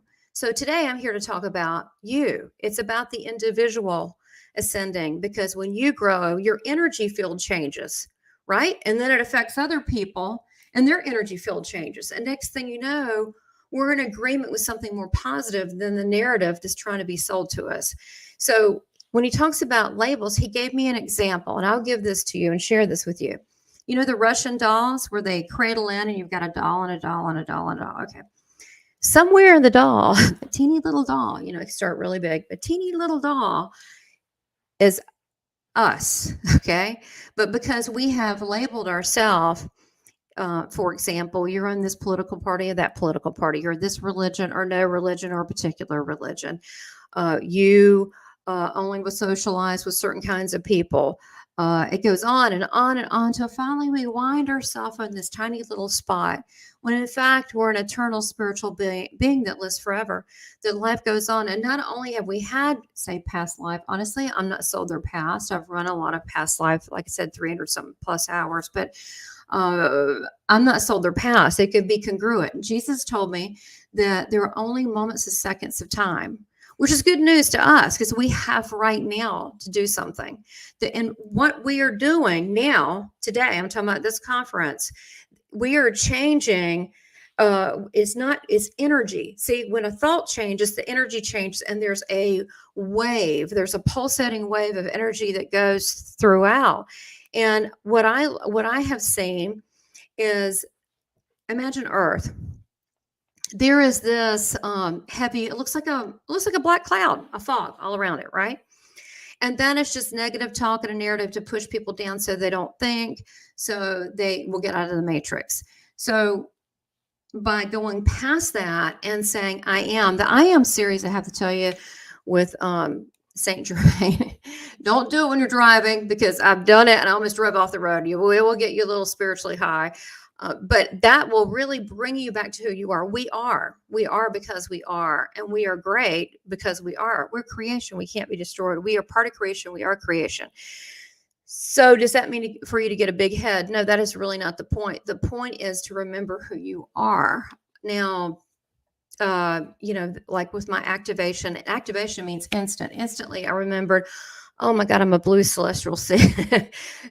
Here to help change humanity. Okay, great. It's an instant thing, but spiritual progress can be a slow thing. But have you noticed lately that things feel like they've really sped up, but at the same time slowed down? It's really strange. This is because this is what's going on. We have that black cloud around the earth. So when we go, I disagree with that. No, we're going to have a better world. I see a place full of art and music and love and helping one another, whatever it is. Then we transcend past that. And now we're into the golden grid, which is our spiritual communication system. And I think it started when this whole isolation began a couple years ago. And people were concerned about people all over the world because secretly we all know each other. We love each other. And it's just like family. Sometimes family gets on your nerves, but you still love them. So we started visiting each other in the Ethernet. I'm talking before the internet, but the spiritual golden grids. And we're still doing that. And we're doing a lot of us, come on, are doing this in our astral travel sleep time. And that's okay too. Some people wake up just exhausted. And being spiritually awake is quite a responsibility. It's spiritual maturity, because this whole process, I've even noticed with myself and stepping out and the things that I've done. I didn't think I've really gone that far, but then I've looked the past couple of years. I went, all the people that I know, the chances that I've taken, that I've trusted spirit. I trusted, we connect to God and through, or the divine through our hearts, right? And I know God isn't male or female, but it's really hard to label what that is. We can call it divine, God, the creator.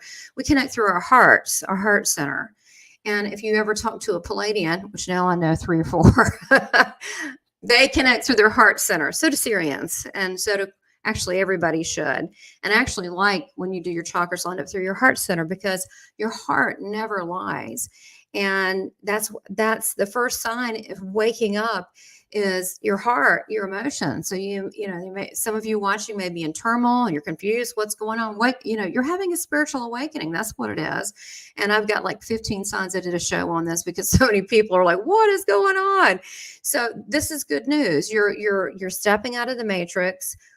Where that scene, remember, with what is it, the one, whatever, Keanu Reeves, that's what's going on. So there's some, there's a little bit of chaos attached to that, but then there's an accelerated speed and on one end with your spiritual progress, because now when you get rid of the labels are what's stopping us, our own labels and our own dogma and our own things.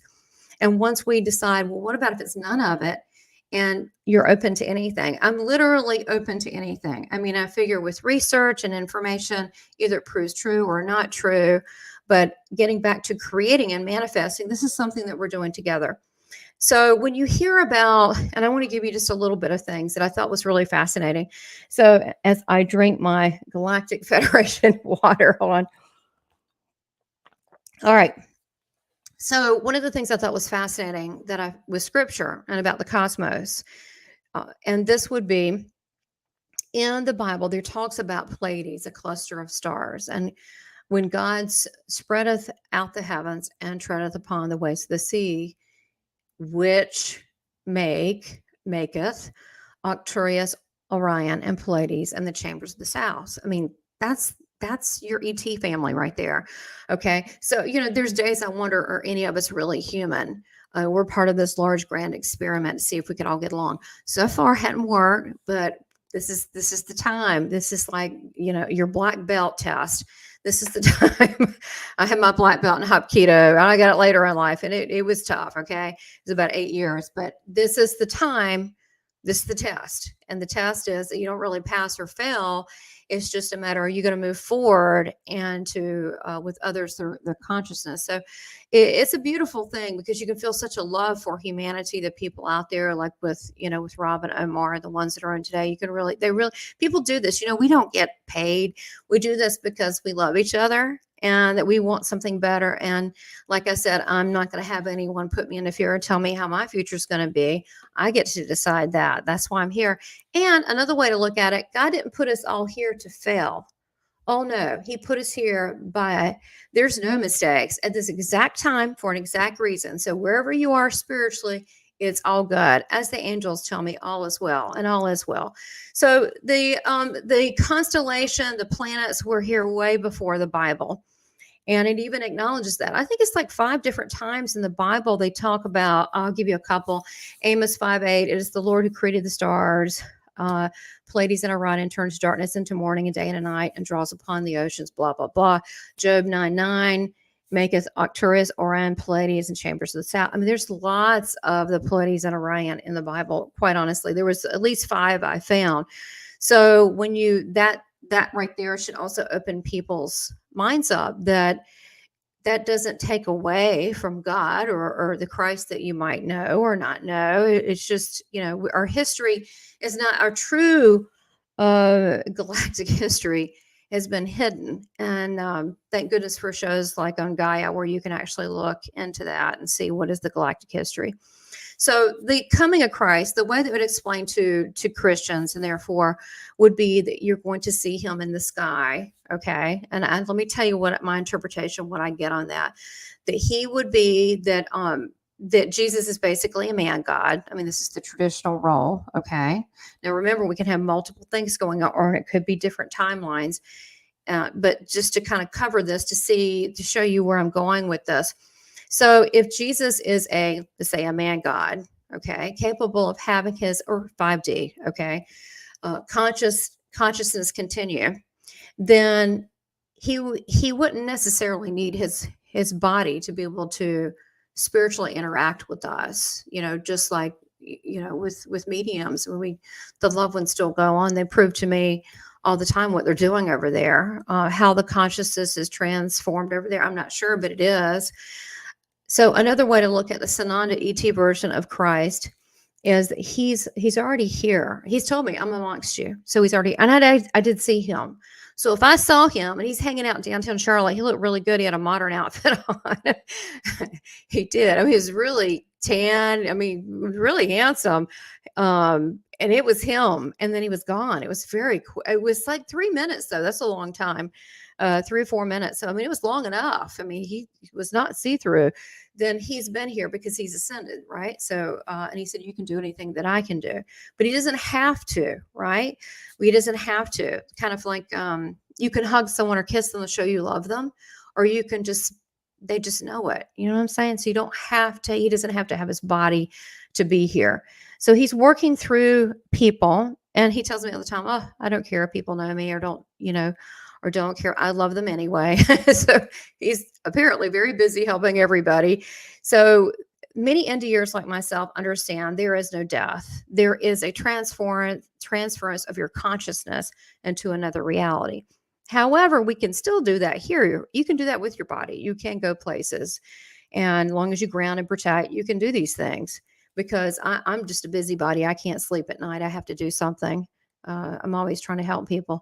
So in various timelines, this cosmic Christ awareness and the relationship with the higher divine Christ is living within us, our capability to be like that, to emulate that.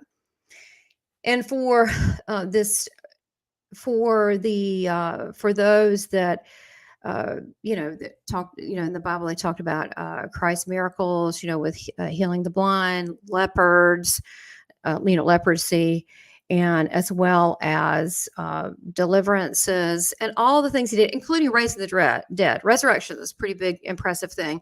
Raising the dead. He said you could do all these things and more. So he was ascended. So these are just a few of the things that show what a master who's ascended can do. And so I mean this with all due respect, but I do call him the love guru because he's always talking about love. But this love, this eternal, goes beyond time, is something that we can learn from to help civilization and humanity move forward. And then also that love between us, because if you ask for that love, he just loves to do that. I've gotten so many people high on those Christ to step forward, and the love is just right there. But it's important for us to ascend. And one thing that we can learn from Christ's journey on earth is, in order for us to ascend, we have to let go of a few things in order to move on.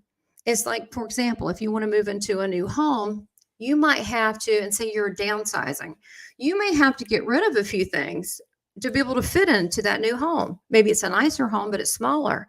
So this is the new home spiritually would be to ascend, to get rid of any negative feelings. It could be negative feelings about yourself, about anything, quite honestly, about certain sectors of people, just anything. Because, we have been all those things. We've been all races, all types. We've been everything. So poor, rich, depressed, happy. We've been all these things. So to let go of that, any anger, any regrets, shame, that's a big one. People need to let go of that. Really doesn't serve you. We're really not here that long. And other emotions that stick us in the past. We must be in the present now. Have you noticed things are really shifting and changing? Jesus tells me, he goes, don't trust in man, for they will lie. But he said, I will always tell you the truth. I'm your best friend. And he says, come to me and ask me. He's always been straight up. I don't always get an answer right away. Sometimes I do. But this is the kind of, this is available to all of us. And it is really not about religion. The other thing is that people that are very religious are afraid to put that, how do I say this? They're afraid to let go of their religion because they feel like they're being a heathen or a traitor or whatever. And I tell people, whatever you do in your spiritual journey, if you want to look at other religions, or honestly, for me, I'm just on Team God. I think religions are man-made, and if it helps people, that's great. But quite honestly, we've been a lot of different religions or no religion. Regardless of that, you're still a spiritual being, what you feel to be true or not. So we can have that direct cosmic communication with the divine and Christ. We don't need someone to interpret that. Just like if we just follow our heart center, that will also, everything will be revealed to us that we need. And sometimes we don't always like the answers, but it always works out in the end, because really the divine does have a better path for us than I could ever imagine. I mean, what an amazing journey I've been on so far. So when we talk about ascension and getting out of the past, this allows us to be in the present. When you're in the present, and what did Jesus say? That you only have moments and seconds of time. Then in that moment, that you can create. So we're creating right now. We're creating. Just those of you that go, hey, I don't know, let me think about that. And I'm not one to say, look, I just say, this is what works for me. This is what I feel to be true. Do your own investigation. Follow your own heart. And if we all did that, we'd start connecting to the same divine source, and you would find you would get similar answers and similar things that would happen. But there's polarity in the 3D world. And it sucks. I don't know if you've experienced it. It's not pleasant, because then you've got riots, war. I'm right, you're wrong. And what about if there's something outside of that? Because we're spiritual beings, and this is truly living that spiritual life. So this is where I'm going with this. So getting rid of these unwanted feelings, and then go into a state of gratitude and love. But you have to do it for yourself first, and you need to believe it. And so that means self-care. I mean, I'm still working on that. Self-care, but it comes with yourself, and then it comes to your significant other. And then if you have any kids or your family, whatever that, families are so diverse these days, whatever that is, your family unit, and then the community, and then globally, and then the world. And quite honestly, the galaxy, the universe.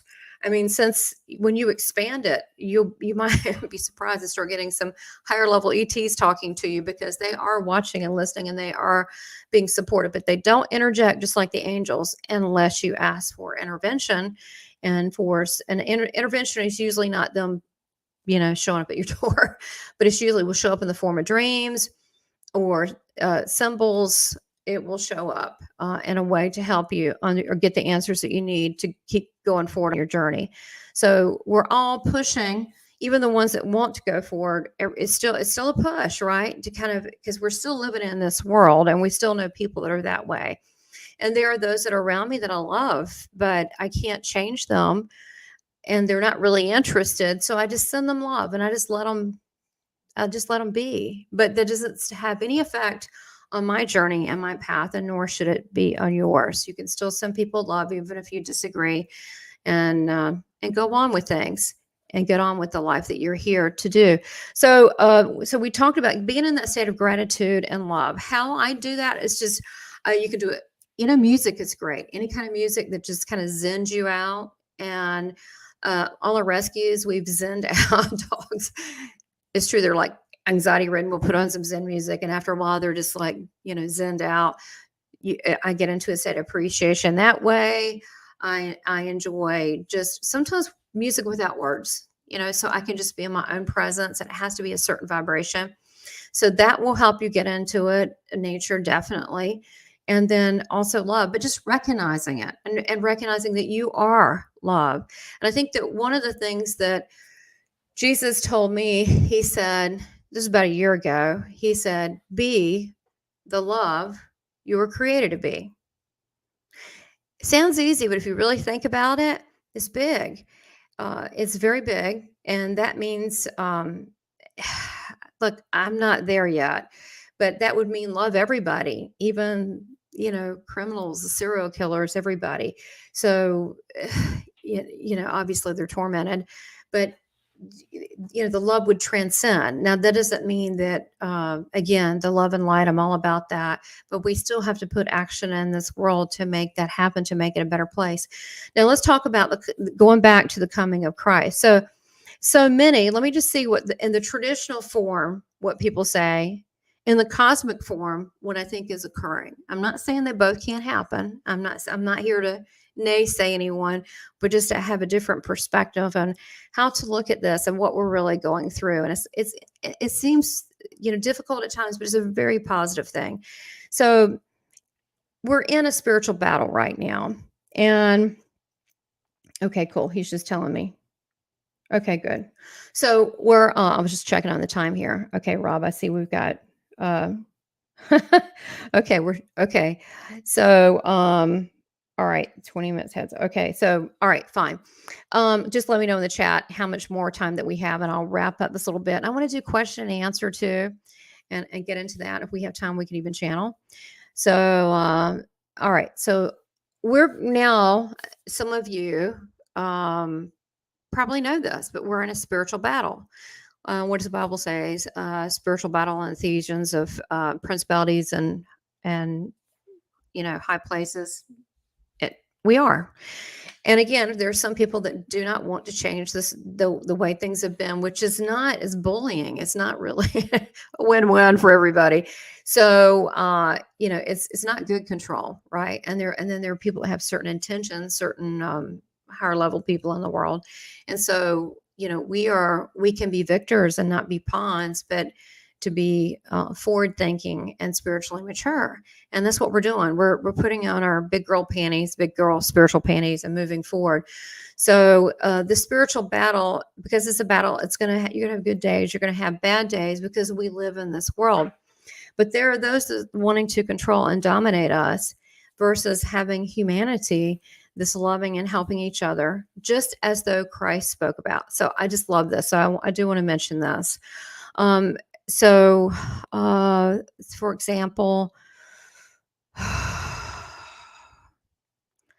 okay, so Thessalonians 5:1-3, those traditional Christians, I'm just going to hit that. And it talks about the Lord will come in a thief in the night, and peace and safety, destruction. And it says labor pains upon a woman with a child, they won't escape. So the thing is that what I feel in that, not the earthquakes and all of this, Charlton Heston kind of, stuff. I feel like that this change of this, I call it a love revolution, it's going to happen anyway. And that people that are determined for violence and this type of thing, I'm not talking about if you're ever forced, God forbid, to protect your home, but I'm just talking about people that really enjoy that. They may not like this. And so he talks about in here labor pains. And I think that's what we're going through now. And so it does talk about traditionally that look into the sky, the same Jesus has been taking you from heaven, and he'll come back in the same way. So when you think about Jesus will come back the same way, he's taking people to heaven. Well, they didn't have words for back then. I mean, that could be spiritual, right? I mean, that could be spiritual. And I did ask Jesus, I said, am I supposed to move anywhere? I mean, like, what's going on? Because I really like where I am. And I'm in Charlotte, North Carolina, but I really like where I am. And he said, if you do, I'll come visit you, because I know that, you know, my husband, he's connected to the trees here, and so he's not going anywhere. He's deeply rooted. And he said, I will come visit. I said, what do you mean visit? Like in a dream? He goes, no, visit. So I'm like, cool. So my husband said, well, if he shows up, hey, you know, I'll do whatever. But he said, I'd have to visit. A lot of people like that. He knows that, he understands human nature. People are very grounded. So I don't think that's really what is expected. But I love what he says here. Let's see. I wanted just one thing here.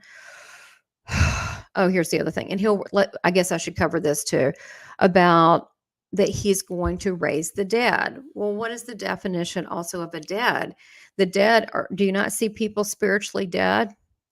I mean, that could be another way too. So does that mean all the other traditional things could happen at some point on a different time? Yeah, I'm not saying that. I'm just saying there's a different way to look at different things that are going on. And so I love what he says here. So the realm of spirit has multiple meanings. I'm going to look for the thing and I'm going to come back to that. It could be literal, but it could also be spiritual in meaning. And of course, these things can have multiple meanings. And it is the end of an age. What is the age of Aquarius? It is the end of, as we know things, and we know this, but that doesn't mean that we're going to have, you know, this big cataclysmic, you know, meteorite headed straight. Or, I mean, it doesn't have to mean that. I'm just honestly not getting that. I think it's the end of how we know things, and it's the energetic battlefield that's going on spiritually. So the choice lies within each of us, and whether we have the spiritual maturity to push ourselves to a higher self, and especially saying that, no, I don't comply to the old lies and control, and that encourage others, you know, that to be themselves, to think for themselves, and to create a better world, and to really reflect upon that if we are, you know, what is be the love we're created to be, what would that really mean within each of us? And then together, using the essence of Christ, the cosmic coming of Christ is the Christ within all of us. And so, yeah, it can mean spaceships too. Okay, again, there's definitely an ET connection with Orion, Pleiades. I'm looking in the chat and all of that for sure. Okay, and my Palladian and ET friends and so forth, you know, they call Christ Sananda. I mean, he's pretty high up there. You know, he works with Melchizedek and then others was up channel Melchizedek and Chiron and other. It was crazy this past year, but yeah, so. This is something that we're doing together. And a couple things I want to leave you with is I love this. This is really pretty. It's just beautiful. John 13:3, 34 through 35. And this is the only thing really Jesus commands us, is that you love one another. And it says, just as I have loved you, you are also here to love one another. And by this, all people will know that you are my disciples. I told you he's a love guru. If you just love for one another, and that's where we are. So it's not easy, but that's what I think the cosmic coming of Christ is the Christ within us. We are the Calvary. We're the Calvary. So thank you all for having me. I think what Rob and Omar is doing is incredible, and they are just starting. Thank you, Tamara. You know, whenever you start going into what you talk about in your channeled messages, I just love to sit back and absorb it, because a lot of people, when we look at this dichotomy between spirituality and somewhat of a religious principle, there seems to be this disconnect in a way that people feel like, you know, if they're following, let's say, a proposed religion, then they're not truly exploring their spirituality, where you show that that's not actually the case. And there is a difference between church and faith, is, I guess, a better way to put it. Yeah, I agree. And the thing is, someone's asking about the golden grids. That is an etheric thing. You cannot see grid lines, but that is something that has been channeled to me by Chiron, and we're spirit.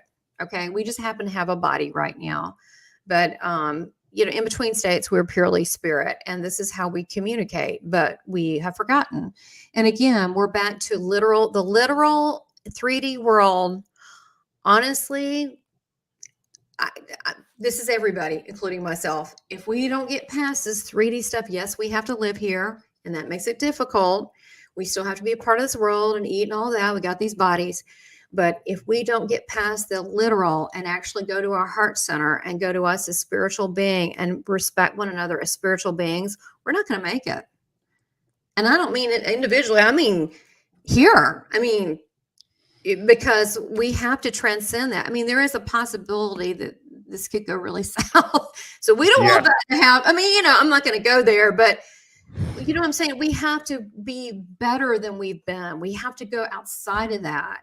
We have to get to the whole reason what really matters, which is relationships and love and not things and greed and stuff. Yeah, we still have to pay for our bills and all that, but this is something higher. And I think that what I keep seeing is this disconnect, Rob, like you were saying, it's difficult. You've got traditional religions, and then you've got people that weren't, it's not really different. It's just a different way of saying it. But there's some people, if you don't use a certain vocabulary, they're not going to listen to you.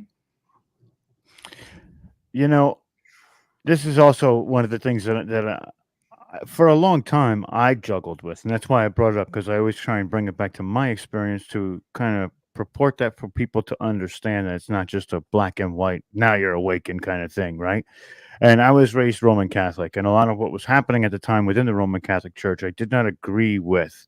But then I went back and I looked at the religious texts and the Bible, and I looked at it from a perspective of if somebody around that time period was trying to explain what that connection to source or consciousness is through meditation and prayer. Of course, prayer and meditation are very similar.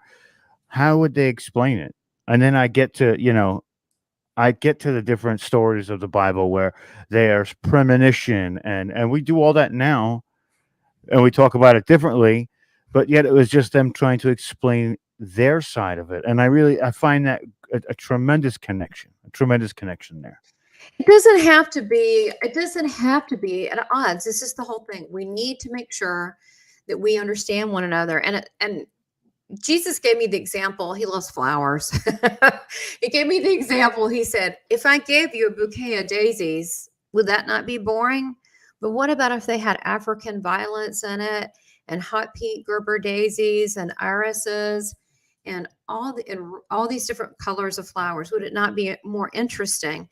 And he said, that's how I see each of you. He said, you're basically all in this arrangement, this bouquet, but you're all uniquely different and express yourself differently. And he said he takes joy in that. And so at what point did we feel like that it was wrong to have a different opinion? I'm not talking about, I like killing people. I don't.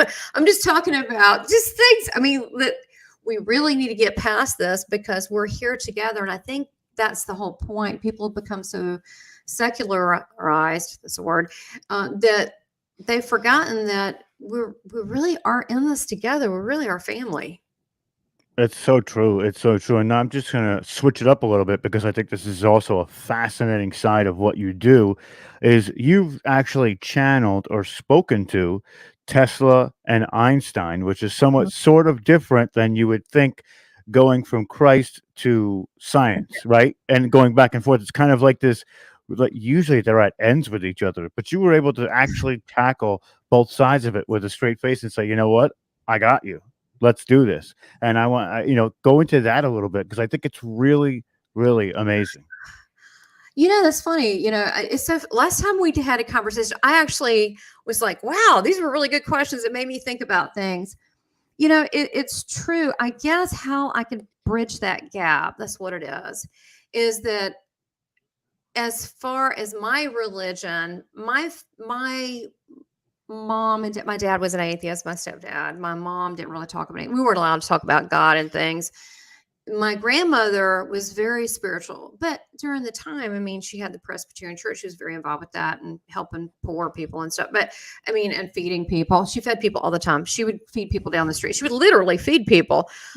She would go, my granddaddy would say, "Quick, go in the air. There are a bunch of bums. They could attack you." Oh, they're just hungry.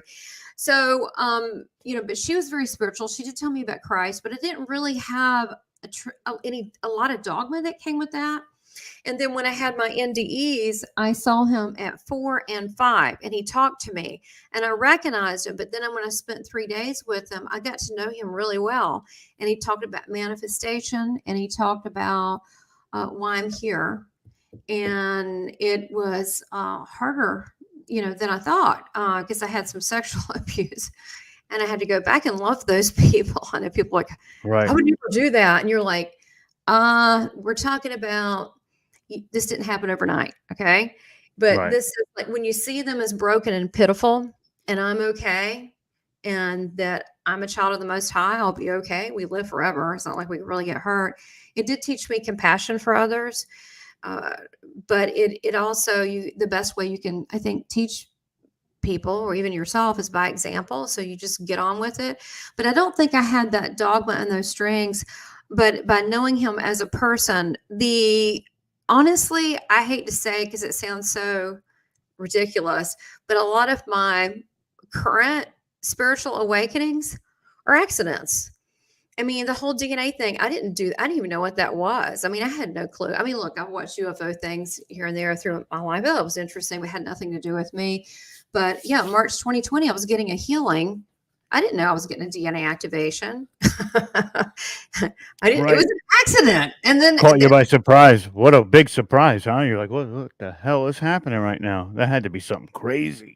It was crazy. And I'm going, I'm a Blue Syrian. I did the second one and I glowed. Literally. That was cool. And I did the third one. I glowed. I glowed like inside out, like glowed. Like, right. I remember you told me that and you were just like, what the frig is going on right now? I'm like, is it just me or am I glowing?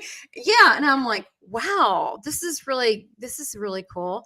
And so, yeah, and I've seen things, but I've, here's the thing. I have done past life where I've seen Arcturian and different stuff, but that meant nothing to me. But the activation turned me on. I started drawing these light codes and all of that. And now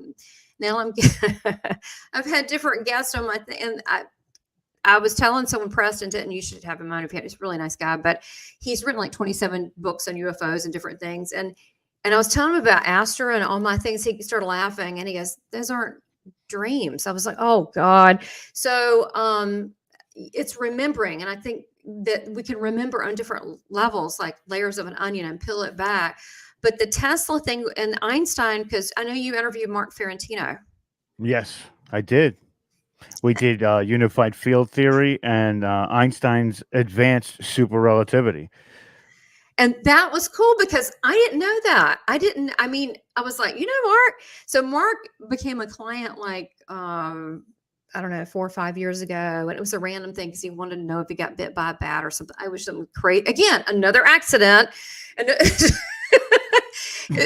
I would like to sound like, better than it is, but it's been an accident. But of course we know there's no accidents, but that's how it has come across. There's no such thing as coincidence though. So, it may be divine intervention that brought that to be. I mean, a bat, really? And he accidentally got me. He was supposed to get someone else. And anyhow, we ended up doing the reading, and then Einstein came through.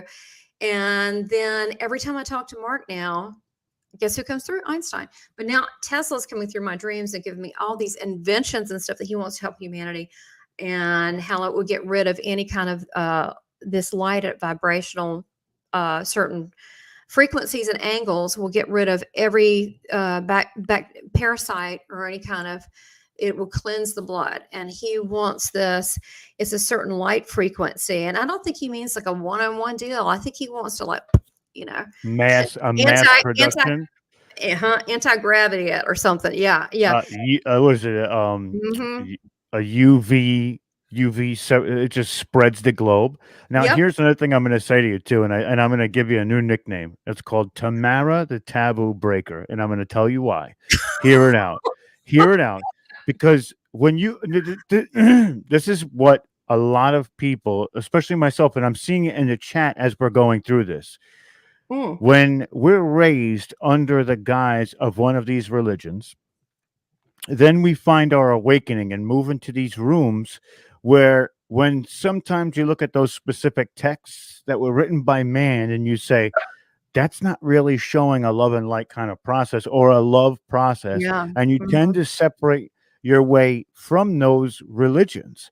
But you came in today and showed that it was okay to stand in your resolve to be among that religious faith while still going about it in a spiritual way. So you broke the taboo that, you know, if you are a part of one of these religions, you're not really in a spiritual community. And that's why I gave you that name. You know what? That is actually the sweetest thing that anyone said to me in a long time. That is really sweet. And if that, look, I am a little bit of a pain in the ass and a rebel, but I don't mean to be. But look, you know, I'm one of those people. If the emperor's naked, I'm going to say it. You know, he has no clothes. Of course. And so people are like, oh, of course he does. I'm like, no, he doesn't. So I tell people, if you have a loving relationship, say with Christ, you know, it is like one of the most popular, you know, even other, you know, Muslims acknowledge him on different levels. Okay. You know, at the very least, you know, he's the love guru. Some people say ascended master. I don't want to get into what you think he is to you, but you don't have to get rid of him. Just take him on your journey. I tell people, take him. He'll let you know. I mean, if you get into something too weird, he'll let you know, because you'll start going, like, I don't know, this thing isn't for me. So if you are Roman Catholic or what have you, it doesn't matter. You don't have to, if that part of you is good. I will say this, that I have found with people, even as they go on their spiritual journey, and sometimes some people, gosh, I'm really breaking these barriers today. Sometimes you have to put, and I don't mean this disrespectfully to anyone listening, you have to put your upbringing, whatever that is, and your religion temporarily. You wish it well, you put it in a little box, put a bow on it, wish it love, and just put it on ice. Okay, that doesn't mean you go act crazy ass. It's just that you just put it on ice and go, okay, all right, let me just observe and look and research and give yourself permission to know that, you know, the world's not going to fall apart. But what I find is most people, doesn't matter, you know, if they're you know, Hindu or what, doesn't matter. They usually go back to their religion, or they'll integrate a little bit of others. And it's all okay. If they're just various means to get you closer to God. You don't really have to have them, but it makes people feel good. And the other thing is, because we are in a 3D reality. I know we both ghost hunt. Yeah. I stopped doing that. I did that years ago. I did it for a couple of years because I was like, at the you know, the puppy rescue, I wanted to like free all the people that goes, well, it's not good for business. I'm like, yeah, come on. Yeah, I know you were raped and murdered a while, but it's okay. You look, I send you love. Come on, here's some angels. Come on, let's go. You know, so I didn't really enjoy that, but I did realize, oh wow, you know, there are darker things. I'm talking about so much the ghosties, but you know, darker demonic type things. And I will tell you, whatever religion that you abide by helps. I gotta say, it helps, because they don't cross that line when you stand in your power with that. So it can be helpful in that way. And it can also be a quick way to get divinity to ask for that additional holy support. So but I don't think we should limit ourselves. We've been told enough what we can and can't do. I mean, it's really time for us to look, we need to trust ourselves. If we're going to look at things and we go, you know, we're going to make the right decisions. I mean, what about probably most people watching growing up, didn't you have some rowdy friends that you eventually figured out they're no good for you? You got to dump. I agree. You did it. You didn't ruin your life. No. I mean, what I'm saying, you're not going to get in that much trouble. Unless you decide to join some kind of cult and start doing blood rituals. You know what I'm saying? I mean, I was that rowdy friend that was headbutting trains and getting, you know, being a dummy and all that. But, you know, and it's so true, you know, you are the standing representation of that synergy and that's why another reason why I wanted to tell you that, because it I truly believe in the Roman Catholic God. Do I practice the faith? No. Do I meditate more than I pray? Probably. But there's Right. no wrong answer to that, right? And that's what I wanted to show people, is that there's this ability to have your toes dipped in both waters and still come out on the other side more empowered than you would have been without either one or the other. By just dismissing it. And it made me think what you were saying. We've got, there is an ability that no one talks about. We can step outside ourselves and look at things from a viewpoint, from a different perspective. A technique, you can aliens from space. You can pretend you're an alien from space and you're looking at maybe yourself, and your partner have an argument, or you can look at it like, oh, that doesn't make any sense. That's a waste of time. But we have this ability where we can look at different people's viewpoint. And a lot of times when people are very right about something, and it's either religion or politics or family or sexual, I don't know what it is. It's always something. Vacation spots. I don't know. It never ends.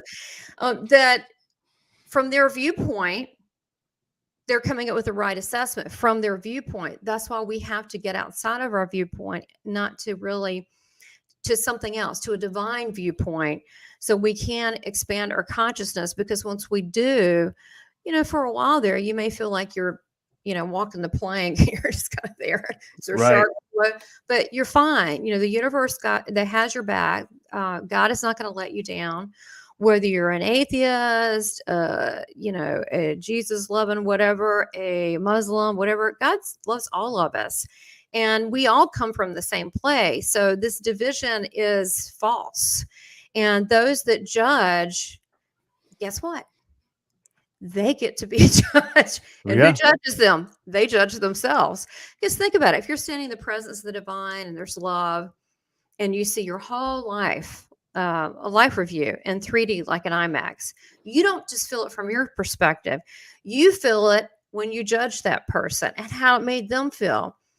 And I could tell you, when I started a couple years in this online whole journey and the YouTube thing, I had no idea. I just did it to be of service. I didn't know it would really affect and change me. I didn't know, but that's hard-headedness or whatever, naive. But I've had a few people I've wanted on my show that will not come on because they go, I'm a medium, I'm a whatever, a heathen, dealing with, I'm working with Beelzebub. And the thing is, a person can't help naturally playing a guitar. They just do. I don't know why. I can't Right. help that I see spirit people. I can't help it. I told them to go away for a long time. But they're very nice. My people are very nice. But so that's a lack of understanding. But this accusation and this it's fear-based. Absolutely. It doesn't help them, and it doesn't help us. It doesn't help us as a world moving forward, because it's just putting us behind, and it's actually it's a mental prison. I bet you we could do a whole show on religious stigmas, in the sense of hindering people from really using their full potentiality and exploring their internal while projecting the external. And that happens all the time. And that's also because there are some areas within certain religions that become indoctrinating, just like the media, or just like being a part of that political party. All of that, it all calls to that same spot in your brain that wants you to be a part of, or that makes you feel that endorphin release that gives you that I guess that moral high ground, as you feel some of the time. So, it's wild. It's a wild thing. But we could probably do a whole series on it. Never mind, show. We It's could do a whole series hurtful. on it. It's really hurtful. And the thing is, people go, oh, the Christians. And then the Christians go, oh, you heathen New Agers. And I'm like, okay, this is getting silly. This is getting really silly because, maybe we're saying the same things, we use a different vocabulary, and maybe we're not. And I think what people underneath it are saying, don't take away what I know to be true. The world's already confused. Please don't take that away from me. So don't take it away from them. So when it's a kind thing. It's kind of like if someone has terminal cancer and they're on hospice. You wouldn't walk into the hospital or wherever they're and go, oh, you look like crap. You look horrible. well, you don't have long. You would be kind and say, well, we'll talk about whatever you want to. You look great today. What a great smile. So you don't take away people's stuff. That's what it is. And I think that people that ask questions, Rob, I don't know if you know anyone, wink, wink, like that, ask a lot of questions that you sometimes, me too, probably many of you that are listening, are a threat to people that don't want to ask questions because we're asking, what about this? What about that? What about this? How about that? Well, that didn't make sense. And so they're like, shh. Yeah. And so what do we do? Do we reduce our own power? Do we reduce our own voice? I'm not talking about voice yelling. There's no need to yell. I'm just talking about expressing yourself. I say, instead of, a lot of people self-censor. They don't even need like Facebook or somebody to do it. They just do it themselves. That's we true. need to start expressing, and we can do it in a mature, intelligent way. Like, that is not my viewpoint. I share. Thank you. It's crazy. Things are really, really wild out there tomorrow, but I truly appreciate you coming through. We're at our time now for the next speaker. So, thank you so much for being a part of this. I'm so looking forward to working more with you into the future, because I think that this is what you do is just, it's incredible the way you bridge that gap. So from now on, I'm going to call you Tamara the Taboo Breaker. That is your nickname. It's, what is it? TTB. That's it. I'm going to wear that with a badge of honor. I am. And you know what? You can't please. That's the whole point. You can't please everybody. But if you do it in love, speak your truth, but speak it in love. How can you go wrong? Because you can't, right? I love when you're being truthful and being honest, because people feel it in their hearts. Because people, one thing they don't like a BSer. They don't. They want, and you don't get it much. You don't get honesty. I'm talking about honesty from your heart, from your love. So you don't get it much from people. I get it from you, though. Looks like you froze up. Oh, my goodness. Absolutely right. And, I think I did a little bit there. This has been happening to me all day long. On my internet over here after the storm we had has just been completely shot. But thank you so much, Tamara. It's been an absolute pleasure. We will talk soon, and many blessings to you tomorrow. Many blessings. You're awesome. Thank you for what you're doing. You're doing a great job. Much love. Much love. Thank you. Bye-bye. Take care. All right. Next up, we have Geraldine Orozco, one of my favorite people on this earth.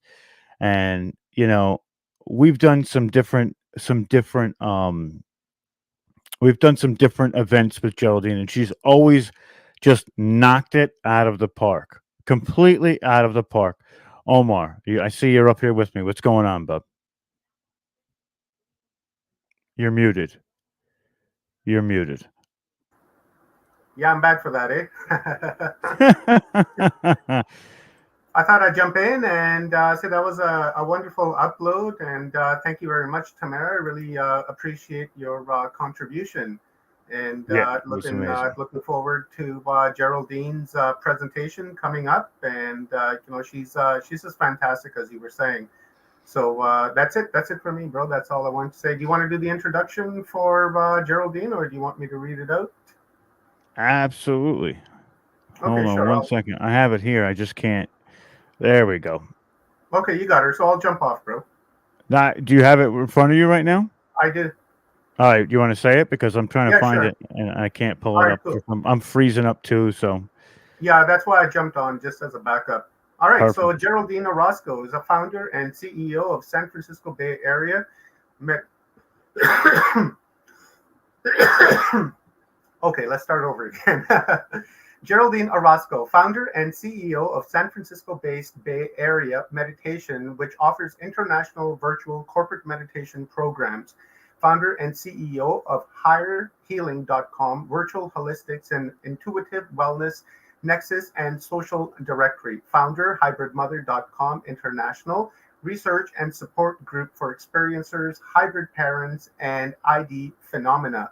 Geraldine provides insight as to how DNA is the currency of the past, present, and future, and how consciousness plays an important role.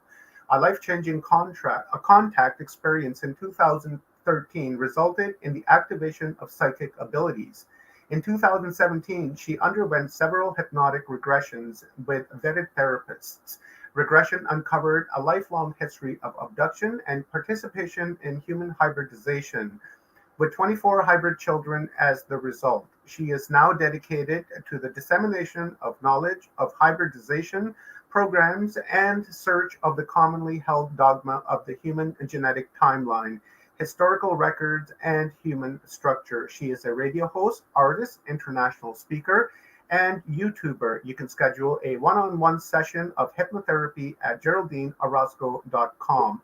Geraldine's story is now part of a 16-time winning documentary called Extraordinary The Seeding, focused on the human ET hybridization program. And thank you very much, Geraldine, for being here. I so appreciate you and what you do. Your service to humanity is just incredible. You are a true light warrior, and without you, we really wouldn't be understanding what the human hybridization program is, because a lot of people here on Earth are under the spell that we're by ourselves, and that it's not possible for anybody to come here and to breed with us and make hybrid children in order for the next level of ascension and star beings and star seeds coming onto this planet. So for that, Geraldine, I thank you so much. Your service is greatly appreciated. So I will give you the full screen, and with about 15 minutes left, I'll jump in with any questions that are coming in from our audience. Thank you very much, Geraldine. Thank you, Omar. Thank you so much for that very warm introduction. I greatly appreciate everything that you guys are doing. And Rob, you guys are an incredible team. I'm really happy to be here. Honored to be here. You are very welcome, Geraldine. Thank you very much. All right. So thank you so much for joining us. It's such a gift to be here today. We have a lot of things that I'd love to discuss with you. I have a little presentation that I put together for today. So I'm just going to pull that up and hopefully... let me see if I can get that up on the screen for us. You know how to share the screen, right, Geraldine? I believe I do. I hope I do. Let me see here if I can do it. Oh, you know what? Hold on a second. Oh, here we go. Screen or window. I guess entire screen. Is it in the background, Geraldine? You would want to go to window, or is it on a Chrome tab? It's in a window, but for some reason, window's not even an option for me here. So I guess I'll go to full screen. I think. Let's try that. Let's have a look. Yeah, let's try that. I guess you guys will see my full screen.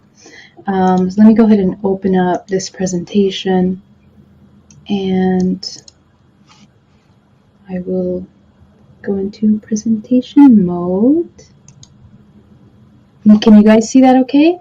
Yep, I got it right here, buddy. Yes. It's the Fantastic. matter, shape, and form, our holographic potential, and interdimensionality. That's right. Yes. Thank you so much. Doing some tongue twisting here this morning. And you look great today, by the way, Geraldine. Just want to let you know. Oh, thank you so much. I kindly appreciate that. So today I want to touch on this topic, beyond matter, shape, and form, a holographic potential, interdimensionality. I feel like this is such an important topic to get to touch on during this time, because we are really moving kind of beyond matter in a sense, and because of the way that we're situated in this multiverse at this time, the experience that we're here to experience collectively as a collective vibrational frequency, we are really entering into another next phase of evolution, a next phase of how we manifest in the physical form. And so a lot of people are going through major awakenings. They're going through major openings, activation of their psychic abilities. And this really allows us to enter an entire world of interdimensionality, interdimensional contact, the interdimensional self. And so there have been many teachers for centuries that have taught about the ancient hidden science and knowledge of how to utilize our multidimensional body. And it's kind of coming back into surface because, again, everything is cyclical in this multiverse. And for that reason, we learn how to cultivate and master our multidimensionality. So today, I would like to take you on just a little journey into a deeper understanding of what that means. I am a certified holistic stress management instructor. I'm a therapist. I'm a psychotherapist. I'm a clinical hypnotherapist, and I also am a Qigong master. I practice and teach quantum energy healing as well as an intuitive. I can see the multidimensional body, as we were just speaking a moment ago. And my primary work is to train people to learn how to work with their multidimensionality and to begin to access the next level of their reality. And so I would love to take you just really briefly, a really quick backstory for those of you that don't know my story. I was essentially contacted by extraterrestrials, or interdimensional beings as I call them, in October of 2013 out of my home here in Union City, California. And as a result of this experience, this powerful experience, my entire paradigm shattered into another level of everything, of reality. It was up until this point that I had been working, meditating for about 9 hours a day, anywhere from 4 to 9 hours a day, because the kind of work that I was finding internally in terms of my deprogramming of what I call matrix programming was so profound and would take me into really deep levels of self-inquiry and deeper understanding of what I was and what I wasn't. And it came to a point of complete deprogram that I found myself in a complete state of neutrality, not just from all of my past, my life's traumas, triggers. I was able to heal from all of those things with my own personal work. And I believe it's at this point that I entered into a different vibrational frequency. And as a result of that frequency change is how this contact came about. 6 grays came into my neighborhood essentially and pulled me out of my bedroom. And from this light, this incredible brilliant light, these 6 grays approach, and one of them removes all emotions from my body and takes me on board the craft. In this craft, they show me alien language. They download, in a sense, they present to me all kinds of information in form of alien language.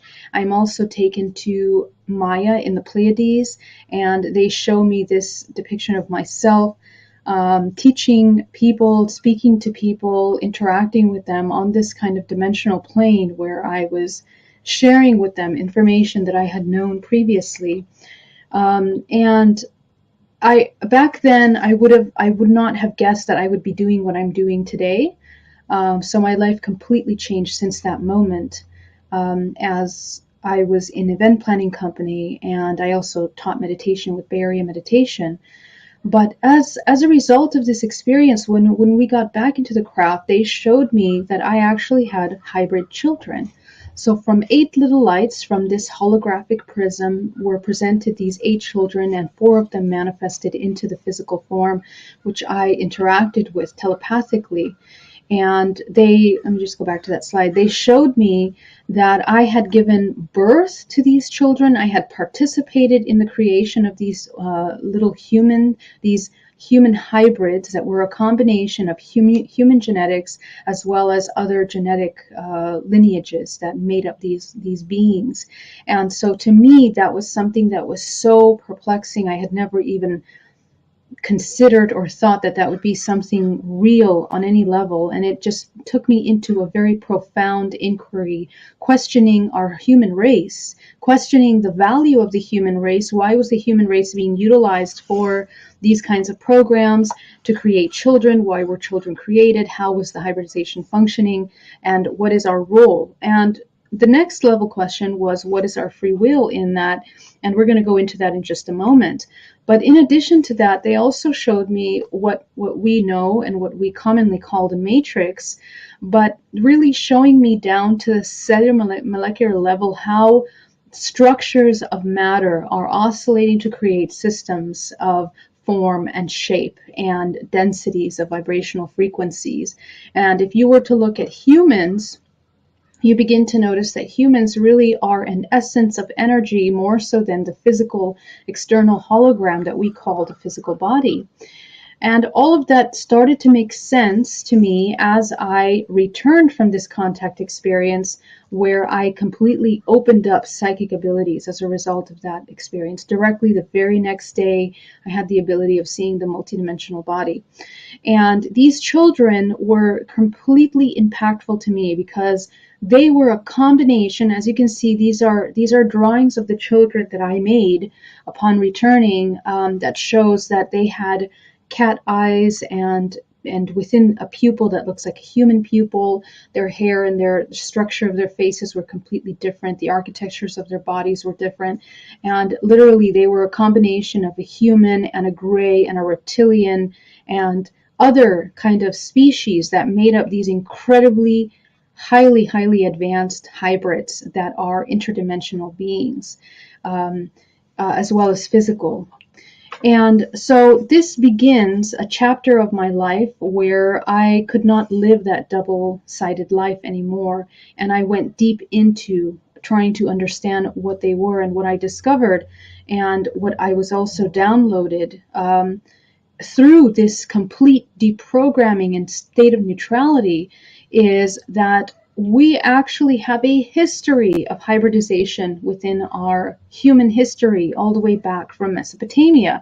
In fact, several ancient scripts talk about the hybridization program. They talk about the union between these interdimensional beings or gods that descend down and create humans and breed with humans. And the depiction of these beings, these Anunnakis, for example, are shown all around the world. We have a very prominent history of these Anunnaki lineages in our world history, but even more so than that, the evolution of many races that make up the human race. In fact, I was shown that 3 main bloodlines are the ones that are producing and have genetically modified in order to create our human race. And we have a historical record of the evolution of these bloodlines that have been distributed around the earth. And this is very interesting because it really makes us understand that within the coding of our own bodies, within the coding of our own genetic information, is ancient history. It is a history that has been hidden. It is a history that has been not looked at in a way that would rewrite our common understanding of our historic bloodline and even our evolutionary history. And I think that it's important that we start discussing these topics because I believe that within our understanding of our holographic DNA is actually the key to our role in our participation in this greater multiverse of creation. Well, these 3 main bloodlines stand for more than just these species, but also they allow the access of each organism that contains this information, this data of these species, allows people to access that information. But it's through the deprogramming that we have access to this information, in fact. Only when we come into that deprogramming of matrix programming can a human access this next level information. And so I went deep into looking at my personal journey and understanding how I ended up looking at that.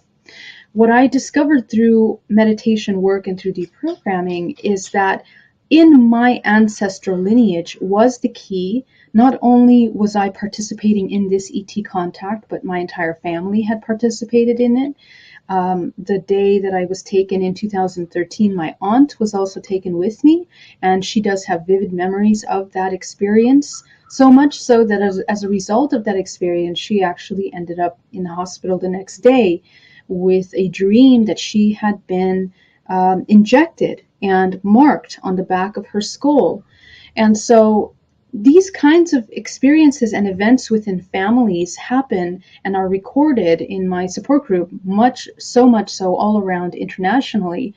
But when we begin to question these contact experiences within families and you do the internal work, you discover that within your own bloodline, you're going to have many repetitive patterns of this kind of contact available to you. And what happens when we begin to deprogram is that we unlock layers of information that transcend the physical, that transcend this three-dimensional plane. This is a picture of how genes have passed through European history, for example. And clearly it is beginning here in the Middle East, Mesopotamia, where Mesopotamia used to be, and begins to develop out into all of the countries now. And this is incredibly interesting because it also plays a role in the kind of blood type that each group of these countries are holding more of. And it is very much a vibrational frequency of the human form that is being somehow genetically modified. I'm going to explain that in just a moment, but distributed around the planet, around the planetary grid, really, which is organized by vibrational frequencies and ley lines. And it's amongst these ley lines, it's amongst these earth grids, concentrations of energy, runways of energy that run through the earth that allow for certain speedways and frequencies to become more prominent. It's in these spaces that are hosted. This has been known since the very beginning of time. And for that reason, very specific activities take place in these centers of energy, vortices, and very important locations. Why is this important? Because there is an organization to vibrational frequency that transcends just the planet Earth. There is a network of energy that is non-physical that seems to be running through us, through the humans, and through the Earth. And so a lot of different things in history, and I talk about this specifically in other presentations, but many religions from the origin of religion have participated in cultivating certain practices that are allowing for these kinds of energetic exchanges. And unfortunately, sometimes there is a lot of manipulation of life force in certain directions that are more self-serving rather than conducive to the creative life force of a human. And so it's important that we understand that, because all of that plays a role in our genetic makeup, in what we are, because DNA is a holographic storage system of information. Just the way humans contain this kind of DNA genetic information, and the Earth has its own grids of genetic information, the planets have their own coding information. And so just like the human has DNA, the Earth has its own DNA, and it records everything that is occurring through history. But every single planet in the galaxy as well functions in that way. And in this immediate solar system, the sun is actually the main gateway, the main source, the main antenna that begins to inform the rest of the planets in this system. And just the way we create these torsional fields of energy, like around that Kaaba, for example, in these ritualistic practices, these religious practices, for many centuries, these kinds of practices have been practiced in order to cultivate either enhancing or decreasing the life force emanation of the participants of these groups. And our solar system functions in that same way. It is spinning, it is turning around the sun, creating these vortices of energy.